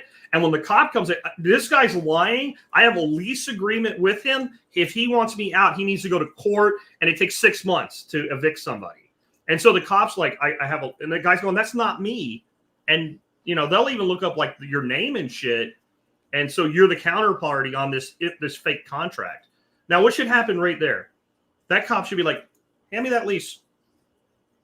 So I'm going to take this down to the precinct. And if it's forgery, I'm going to turn it over to the FBI. You might not want to be here when they show up tomorrow. We'll see. But give me the lease. No. This is evidence now. You've claimed you have a lease. But why won't they do that? Because they don't want to do that. Like, these things are not as hard to fucking solve as they act like they are. Yeah, it's wild. Because it would be forgery. Like, that's a federal fucking crime. Like, forging a contract even if it's done in the state, can be prosecuted federally. And it is frowned upon. Yeah. Yeah. So, okay, question. If I can get my mouse. My mouse is not working. I need a new one of these. What say y'all about a Celtic sub 2000 for a packable fallback for home defense? Why? I mean, isn't the sub 2000 in that a 5.56 gun, or is that one that takes the Glock mags? They come in, they'll take SIG, they'll take Glock, and I think there's one other, and you can get them in 9mm, 40, and I think they started making them in 45. I've owned two, and both of them had chronic problems with you were firing in the magazine release. And after one did it out of the box, sent it to Keltec, they fixed it. It happened again. I traded it to our buddy Thad, Nicole, and apparently he managed to fix it permanently. I got another one. It had the same problem, and I'm like, I don't need in my life two totally separate guns of the same model with two totally separate magazine types. One was SIG, one was a Glock, that do this. And so I don't dislike the format. I dislike the reliability that I've experienced. It's neat. I mean, you get a little higher velocity because of the longer barrel with the round going through there. But why not just carry the Glock that you're already carrying, since you already are using Glock mags? Why not just use the Glock that you have fired thousands of rounds through?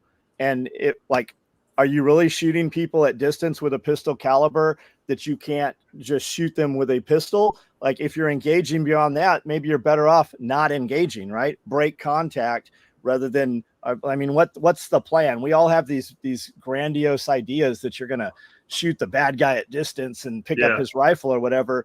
But like reconnaissance is whether it be SEAL team reconnaissance or battalion reconnaissance or Army, scout reconnaissance. The goal is reconnaissance, not contact. While yes, you're carrying 14 mags, if you're firing, you failed the mission. Yeah. I can see the point of it because they fold up to 16 inches, which means they will fit in a roller laptop case. So that's why I had one back when I worked in an office, because we had these office shootings and shit going on. And I'm like, if I end up in that situation at my office, I know full well I am the only motherfucker there that is going to do anything about it. And having that added stability and accuracy, I felt was worth it until the weapon didn't perform the way it was supposed to. Look, and Lee's asking what generation. So probably the first one was probably the first generation. It was a long before the show. I bought it. The second one, I mean, it was brand new, and I bought it 6 years ago. So whatever that would have been. You're all grown-ups. You earned your money. I want you to have anything you want. You want to talk guns? I want you to have every single. I have a friend who's like, I don't know what you said something about Glock. I'm like, what Glock do you have? He's like, I don't know. I have all the numbers. I'm like, what? He had a truck vault pull out, had every model of Glock that they made. Mike Scully shows up. My partner on the podcast talks all kinds of trash about Glocks. He shows up with 2 5-gallon buckets of Glocks when we do videos. As you know, it's a joke. It's more for shock value. Yeah. But if nobody's going to show up here that my life depends on, none of my employees, nobody that I am with on a current basis or a regular basis is carrying a High Point or a Kel-Tec, right? Glock is a hammer. It works every single time. AR-15 is a rifle. That's why we kill bad guys around the world with them all the time. Get your staples. You guys spend your money wherever you want. My life doesn't depend on you. I hope that your family members and people you love also doesn't depend on your poor choices. Yeah, get out, whatever you buy, get out and train with it. That's what I was going to say, is it matters more that you know how to use it and you're comfortable using it and you keep practicing. I never realized that until I started doing training and trained with a gun that I didn't usually use. Realized by the end of that day, it didn't matter which gun I used. Correct. Why that? That's one of the silliest arguments I've ever heard. Shoot them with an inexpensive firearm so when the cops take it. Do you grown-ass men not have 4 or 5 Glocks? Like everybody I know with a Glock 17 has 5 of them. Do you not? Life choices, buddy. That's I know you, but you got 1911s. Oh, yes, I did. That's the bullshit. I would expect that argument from a motherfucker that's got buys used tires and has 4 different tires on his car. Yeah. Come on, grow the fuck up. Yeah. $500 AR. Okay, so the thing about what Jose's saying, a $500 AR is a better gun than a Kel-Tec Sub 2K. What you're buying there is the ability to conceal a long gun. That's what the Kel-Tec is a great idea that Kel-Tec has failed to execute properly, in my opinion. And what Nicole was saying about training, had I not used those 2 carbines extensively in training and testing, my opinion might be, they're great. Because I took it out once and it worked. When you're on a firing line, you fire your 3rd shot, the fucking magazine falls out on the ground. Your opinion drops with the magazine to the ground. Yeah, Glocks are they just had 2nd generation Glock trade-ins from correction facility at Shields, I think. Shields for $250, guys. Mm-hmm. Those guns have never been shot. They got maybe 50, 100 rounds through them. And Jose saying that Jose trains at TAC Response. That's 1,000 rounds. It's not a paper shooting class. It is a shoot, move, communicate class. It is not gun shooting. It's gun fighting. Those are legit. TAC Response, you go to a TAC Response class, you're going to be 1,000 rounds in a weekend. We see every gun that could possibly be seen, and we know what works and what doesn't work. And I took a class with a gun that didn't work my first time. You're a cop, 33 years, right on. As you know, as well as I do, cops don't train. You are a very rare individual as a police officer if you did any training. Cops do not. They just don't train, man. Well, they have to get range time because they don't want to pay for it. So most of them don't have, you see on TV where the cops have their own range and shit. They don't have that shit, most of these departments. So they have to wait for their block of time, once or twice a year, and they have to pay for their own ammo. And so they just don't do it. They do the bare minimum to qualify. I know enough cops to know that. On the Glocks, if you want a Glock, the law enforcement trade-ins, whether correctional or cop trade-ins are the way to go. They have them gun shows here all the time, like $300 to $400, depending on what the options are. But it'll be like a hard case, the gun, multiple magazines, and like the tritium sights and all that shit. Like the most macked out you can get them, 40 Smith & Wesson, and they're dirt cheap. And most of them, you can pick them up and look at them and go, this was never fired, or it was fired, 10 rounds went through it or something. Why, Dad? Understood. Yeah, don't use your three. Understood, man.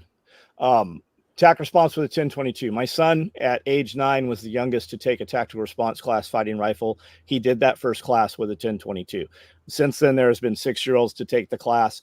1022, dirty gun, clean it. You can get it through there, no problem. Your mags are always going to be your shortfall in that class. Just go train, man, no matter where you train. If you want to train with the 1022, check out what Appleseed Project does to modify their 1022s for the mag release, because that makes mag swaps way faster. And you guys talking I know you guys are talking about that Kel-Tec because it's got a longer barrel on there. Man, there's so many different guns right now. That Raider thing but all that is putting a stock on a pistol. It doesn't really, I don't think it lengthens the barrel of that setup. And VT's got a cool carbine. The Army actually picked up that SIG 356 in that Raider chassis. The sub 2K, I don't think people really are enamored with the longer barrel. I think the barrel's literally that length because that's how long it has to be to still be considered a rifle. It's about having kind of an SBR experience to be able to have that stability of that multiple contact point versus a handgun. Yep. Like I am fucking deadly with a rifle. I'm good with a pistol. There's a reason, right? There's a reason. Like the more points of contact you have, the more stability you have.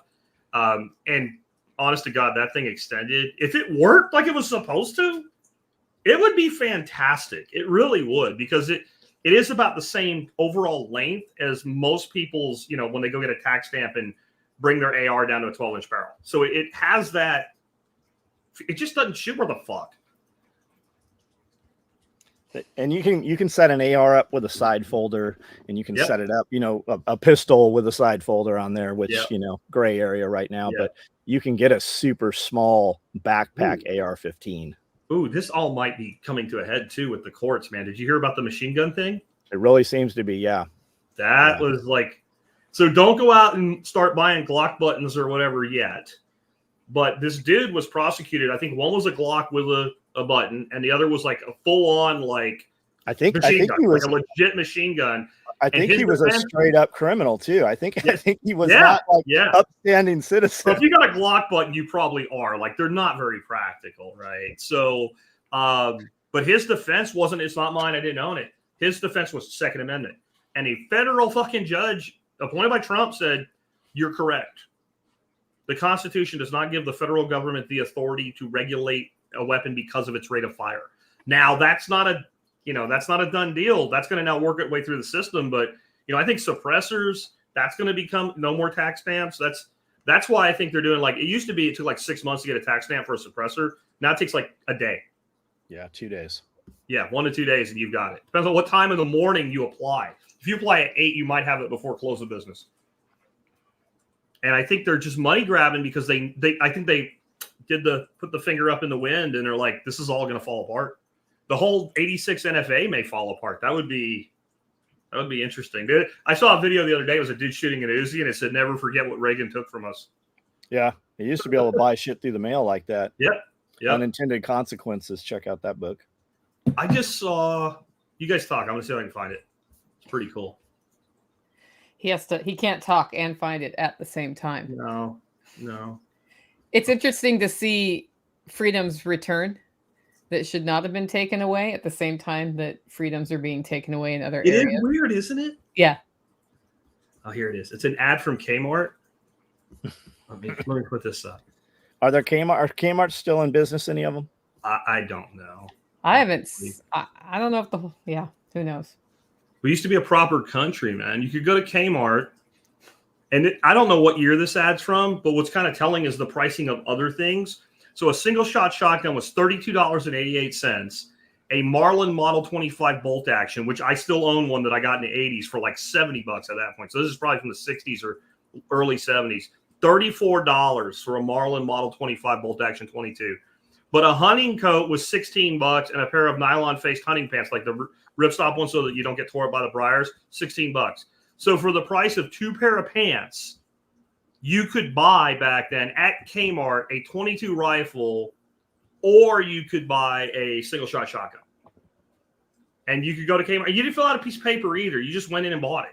Yeah, Sears too. Sears was this. I just bought a 1971 Sears catalog the other day in an antique store. It doesn't even surprise me that you would do that. Well, I was born in 71, so I had to have it. I tell kids about that, and they can't fathom that we used to get this massive catalog and thumb through it and dog ear it and make all the marks. And that was the Christmas wish list when you were a kid, man. You look through all the toys and all you guys, everybody that's like, how much silver should I buy? Where should I buy gold? I'm like, why are you buying that? They're like, barter. I'm like, buy bullets, man. If you want something for barter, if you buy guns and ammunition, generationally, like just even decade wise, you're never going to lose money on any of that. Never. And that will be your barter. 22 caliber rounds, 9mm, 5.56, just your common calibers, man.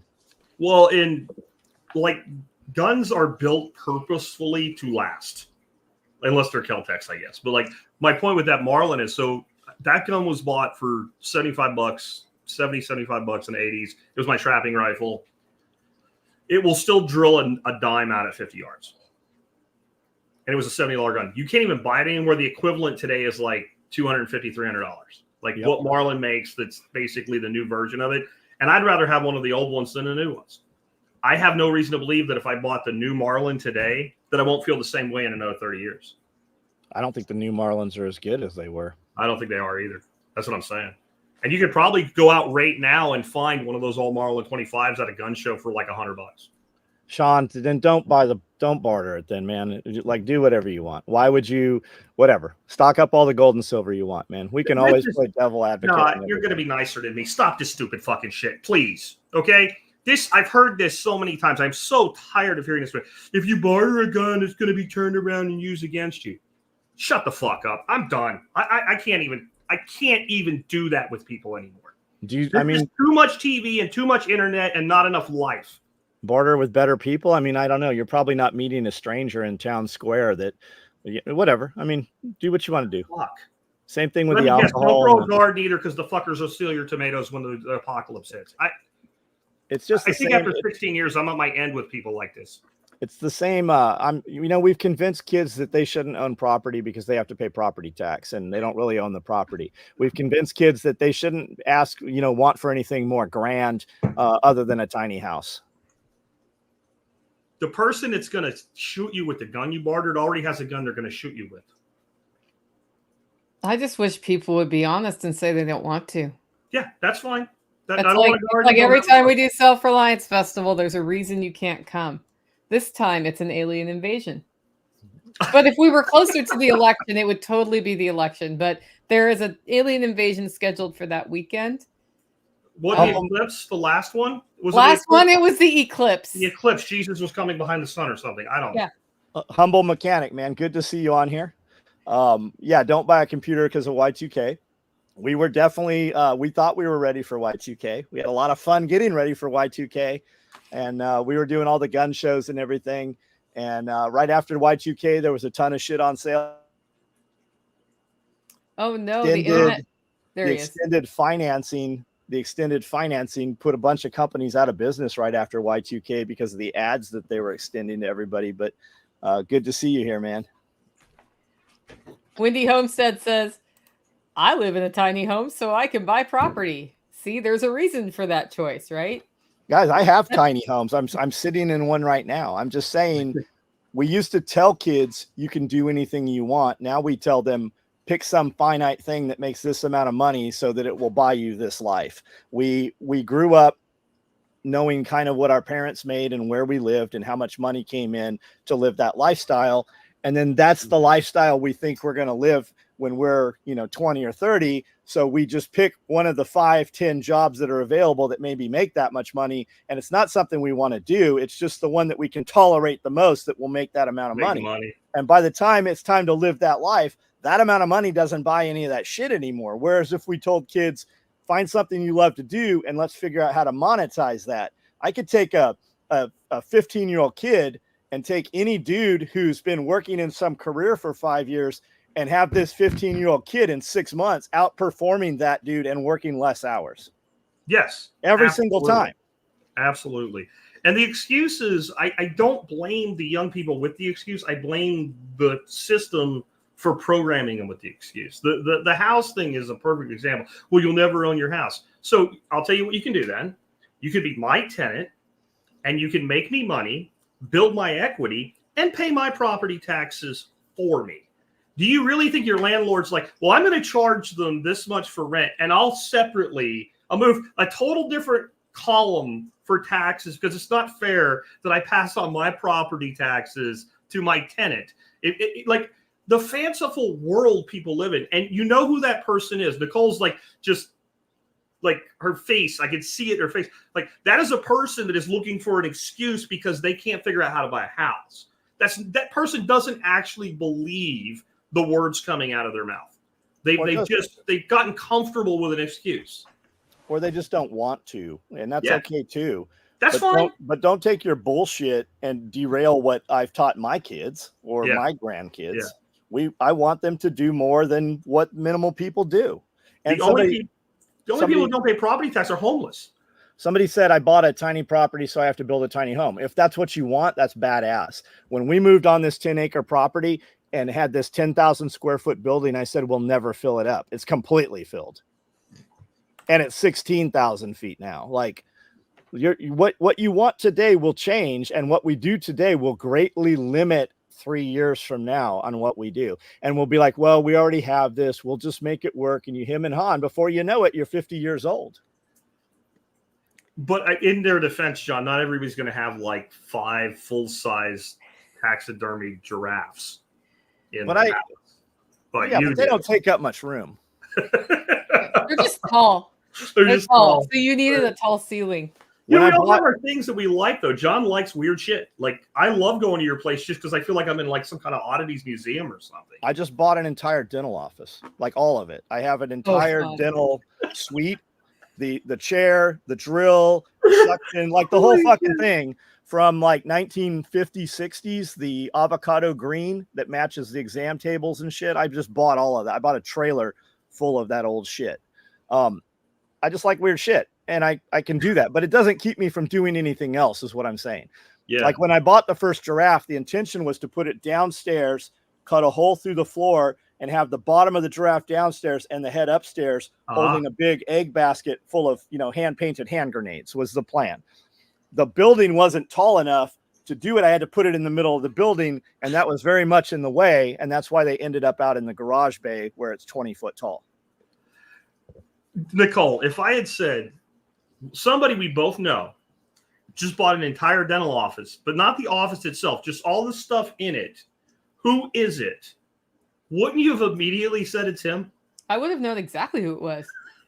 You and I both, all three of us know a guy who has built a badass compound and has a full operating suite in the compound. Not surprised. Doesn't operate. He's got a vet tech on staff there. They do a lot of veterinary stuff. They do a lot of medical training and shit, but he has a full blown operating room. So I just thought, why not have a dental office? We can use that for a lot of other things also. And we always have enough dentists and surgeons around that should we ever need that, hopefully one is here when things happen. That's a valid point. When John point. told me that story, I knew exactly who it was. That's a valid point because I was a mechanic. So say you're a mechanic, fix the car. Do I have tools? Do I have parts? Right? There's a lot of things you can finagle and get by and jerry rig, but in the end, you need tools and parts. And so if you have surgical equipment and things like that, then people can actually use their skills if they have the supplies to go with them. Yep. And look, guys, I know I've said a lot of things that kind of counter what people have typed out. And the reality is nothing you do affects me and none of my opinions affect you. I just want people listening who haven't made a decision. I want them to aim higher. If you want to make $1 million in a year, you need to shoot for 3 million because you're always going to fall short. If you shoot for 3 million or you shoot for 1 million, you're not going to make the 1 million at $1 million. And at 3 million, you're probably going to shoot past 1.5 million. That's just, I want you to have just bigger goals and just want for more. It's all doable. And I say everything I tell you, I can show you how I did it. Right. And I know guys have all these, I can't do that because this, and you could do that because of who you are or whatever. Believe me, I had more hanging over my head just 20 years ago than any of you have ever had all combined in your life. And that is 100% true.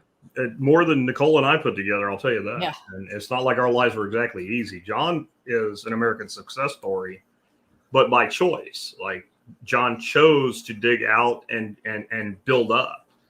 And I think that, like, and you know, I jumped on the one guy because I have been doing this a long time. It's part of why I take Fridays off now, because I get like that once in a while. I've heard this same excuse making shit for so long. And my problem is I feel like I care more about people's success than they do. And it's probably true. One of my ex-business partners was way worse than me about it. I used to tell Neil, you're trying to breathe for people.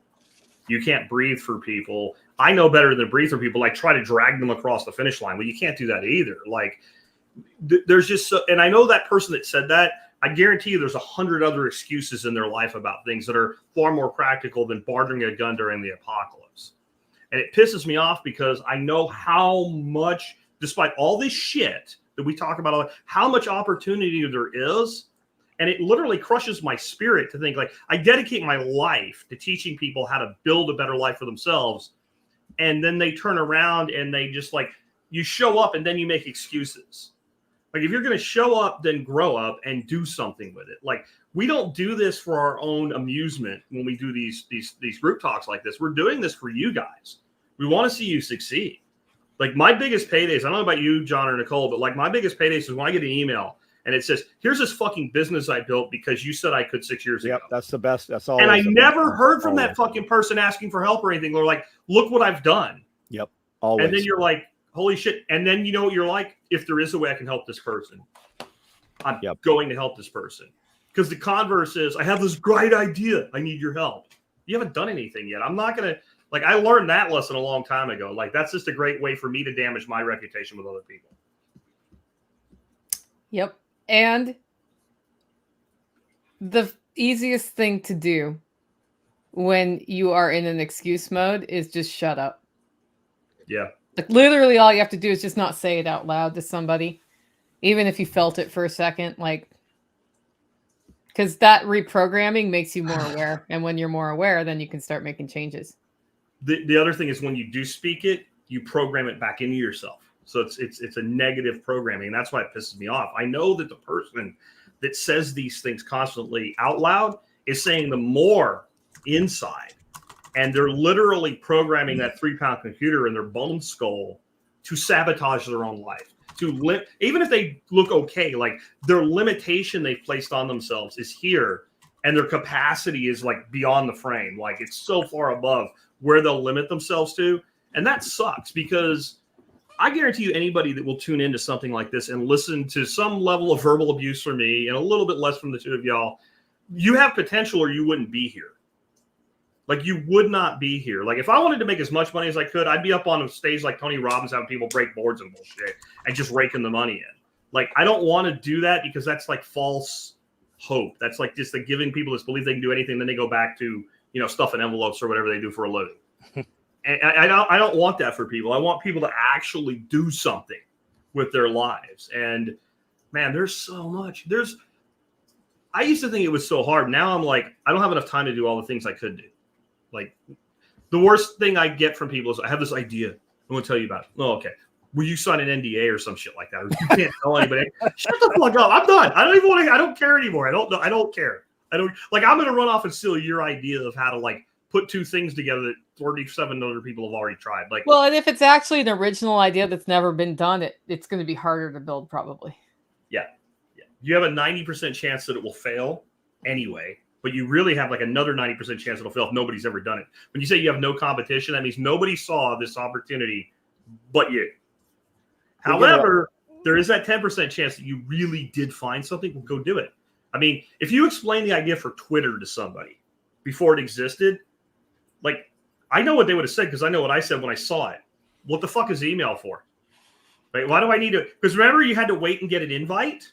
I don't know if you remember that far back. When Yeah. Twitter started, you had to get an invite to get on Twitter, and everybody was posting shit of like the bread they bought or something. I'm like, oh, this is stupid.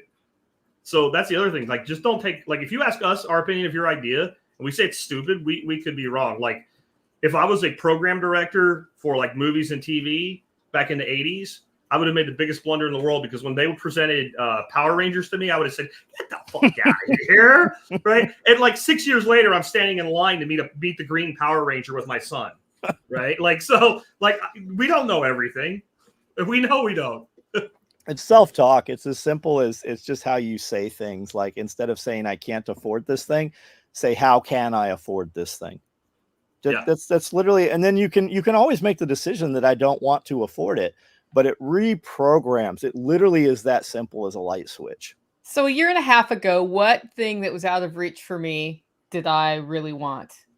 Does anybody know? I'm thinking A pool? A pool. A year and a half later, guess what's happening? you get in the pool. Swim spa coming in. That's awesome. Because I had to ask myself every day, how can I get that? Yeah. And the answer is I traded something else off. And what am I willing to not have? Right? You can have anything you want. You just can't have everything you want. Yeah.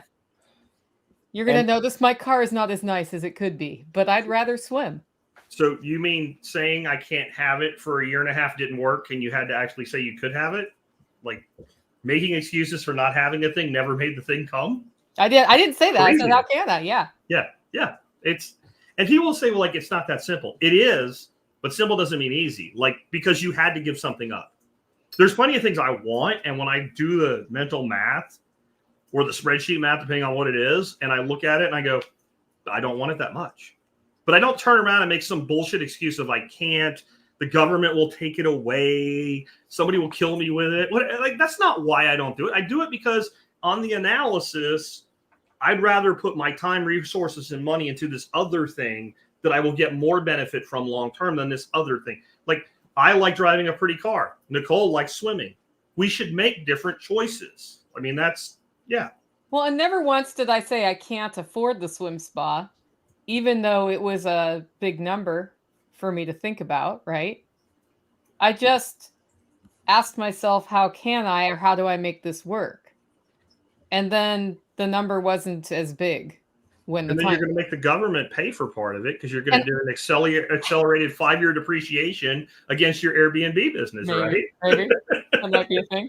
But also, I had to decide I really wanted to invest that much in it too. Yeah. Because I hadn't decided, like, when I knew I wanted one, like, I wanted the fun part of one, right?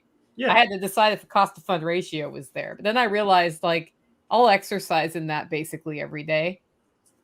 It's my favorite thing to do. Why wouldn't I do that? Yeah, I want a DeLorean with an F40 Ferrari motor in it, but I'm not going to do it. Right. But I'm not going to say I can't. I'm going to say that as crazy as that sounds, it would be a cool car. DeLoreans look cool, but they're not fast. But you drop an F40 motor in it, it'll go fast, and it will fit. I checked. It will work. It can be done. But I'm not going to do it because there's so many other things I'd rather have. Like, there's 100 things I can have instead of having that one thing. And those 100 things outweigh it. But this honesty, like, this is, people talk about the value of honesty. Like, an honest person, you value them. But the person people are most dishonest with is themselves. Right. And when they talk out loud, like, I can't have that, the government really owns the house, whatever, that's all they're doing is that internal dialogue. They're actually speaking it out loud. And that's, again, why I get upset, because I know that if you're doing it, it's like, when you run a business, you get like 5 letters that say you suck because this thing broke. If you got 5 letters, there's 50 people that the thing broke that didn't even bother to tell you. They just threw it away and don't do business with you. Right. And it's the same kind of ratio. Like, if you're saying something out loud once, you're probably saying it internally 50 to 100 times. And it's damaging your future success is all you're doing. You'll speak it into existence. Yep. Take the Ride 23 says that switch is important. Now, there's somebody who's changed their life in a year. It was a year ago, John, that you talked to him almost. Like, it'll be a year in October. And he'll be back. He's lost half a person. Yeah. And he's become twice the person. Yeah, absolutely. At the same time. Yep. All the craziest stuff that people talk about that I have or I've done, I didn't ever plan any of it. I just did it immediately. Like, I didn't know I could buy a giraffe. I went and found one when I saw it that night. I bought it that night, paid for that motherfucker through the internet, and they showed up with it 2 weeks later. And I'm like, holy shit, what am I going to do with this giraffe? When I went and bought any of my cars, any of the stuff that, any of that stuff, it was never planned. I just found it. I didn't even know what the Porsche Cayman S was when I bought it that night. I bought it. I went and test drove one, and I had a bag full of cash, $100 bills, and they wouldn't come down to the price I needed. I went home, found one on the internet at 1 a.m, and the dude replied to me, and I bought it that morning. I picked up a cashier's check. The bank manager opened the bank, wrote me a cashier's check or printed it, and I drove to Atlanta and bought it. None of that shit was ever planned. It's just doing it. And most of the stuff I do that people talk about, I couldn't ever afford it when I did it. I just did it and then made it work. I had to. I had no choice because I had burnt. Everything was on fire. I had to make it work out. And my biggest problem nowadays is that I'm comfortable. I'm just complacent. I don't do a bunch of crazy shit because I'm just very comfortable living the life. Like I would literally drive one of my trucks in here from going wherever, park it around the building, walk outside to look for my truck, and I'm like, shit, somebody took my truck, and I forget that I put it behind the shop 2 weeks ago. I can literally go 2 weeks and not even leave this property and never even realize that it happened. When Nicole said yesterday, she's like, hey, live with Jack today, I'm like, holy shit, has it been a month since we did a live? Like, I just have no concept of that. I'm just very, very comfortable with what I'm doing, and that's why I am lacking at a lot of the stuff that I'm doing. I just don't have to do it anymore. Yep. But then that's a good place to be too, isn't it? Not for certain reasons. When you see me moving and doing a bunch of shit, that's because I just did something I probably should not have done. Yeah, but you're also a person who you operate at a high level of performance under the highest stress you have. That's the only time. Yeah, things have to be on fire, and that's when I'm definitely at my best for sure. Yeah. You can use that when you know that about yourself. I promise not to yell at anybody at the workshop. You do? I do. Well, I promise not to yell at anybody as a student, as long as they don't do anything really, really dumb, like I don't let my dogs down the street. Okay. I feel a little bit guilty for yelling at that guy, even though I think he had it coming. Oh, the dog guy? Jeff T says, when I tell people I can't afford it, it's because I don't want it and I don't want to argue about it. Imagine if we just told people no. Like I have a hard time with it. No, I don't want to do that. Yeah. What are you doing this weekend? Not whatever the fuck you're about to ask me to do. Like, I just, for real, like, yeah. Like, just imagine if you just told people the truth. Why do we care about people's feelings, especially people who we don't know? But he said he didn't want to argue about it. And I get that. But I think also, like, saying it, whether you believe it or not, like, your brain believes it. Like, I think it's bad for your future to use that language at all, because you're programming yourself to the negative. But if you say, I don't want one of those, or I don't want to go with you to the bar, or whatever it is they're asking about, then like that actually ends the discussion. Because I remember back when I was broke and like friends of mine wanted me to go out and I was saving up to do things in my life. And I would tell them the truth. Look, man, I'm in savings and work mode. And so I'm not going out Friday night. I'll go out one night a weekend. So I'll go out on Saturday night with you guys, but I'm not going with you on Friday too. And you know what they would always say? Shit like, oh, look, man, we'll like pick you up a couple rounds of drinks. And like, I still said no, because I'm like, if I go out, once I get a couple in me, then I'm going to have a couple more. And it's going to be, I got to be up at 6 a.m. I was working second jobs and shit on Saturdays. And like, I can't do this tonight. Bad decisions. Or you end up with a pregnant chick. I mean, we're going to default to your lowest form of operating, right? So if we can't tell people, hey, I don't want to do that, what makes us think that when the time comes to make a decision that's going to save somebody's life, that we're going to make the correct decision? Like, just program that in there. It builds neural pathways. And right, Bob's right. We should make some bad decisions. Yeah. You end up with a pregnant trick. I'm wondering what this looks like. Go make bad choices with Bob Lester. Bob outperforms me on the financial side. John, you sound like an NCO giving a safety briefing before a weekend. Don't come back with a pregnant chick. Well, I mean, I have 7 kids. Okay. That's an ask me how I know moment. Yeah. Yeah. I say these things to kids now, right? Yeah. And I just hope that they'll hear them. And I know there was some demarcation in my life where adults would tell me something, and then I remember like when it clicks, and sometimes it's at 20, sometimes it's 30. You always heard it's an acquired taste. You're like, yeah, what the hell does that mean? I know I don't like that shit. And then all of a sudden you realize 20 years later you're eating it. It was an acquired taste. Your taste buds had to mature to appreciate those things. And I just hope that my kids, that it sinks into people I am around, young men and women. I hope that they understand it younger in life than I did. And hopefully they will. Okay, so we've been on about 2 hours. You guys ready to wrap? Yeah, man. I got to get to work. All right. Jack, you go first. I am Jack Spirko, host of the Survival Podcast. Please tune in. You can find the website at thesurvivalpodcast.com or tspc.co. Don't worry, I don't yell at you except maybe once a week. And otherwise, we try to be as proactive as we can. We teach everything from business and lifestyle design to homesteading and permaculture and regen ag. Again, tspc.co if you don't want to type in too many letters. I'm Nicole Sauce of Living Free in Tennessee and Holler Roast Coffee, where I love to put pictures up of different mugs that I've found in my adventures. But what I'm interested in talking about is if you want to have these conversations in person, you have a chance to do that October 5th and 6th in Camden, Tennessee at Special Operations Equipment for Self-Reliance Festival. Check out more about that at selfreliancefestival.com. I am currently most excited, not about you, Jack, sorry, but I got somebody coming to build a forge on site and forge with fire, and I think that's really cool. So I'm looking forward to seeing that one. But I am excited about Jack and John's session, and Amanda Willis is doing a session.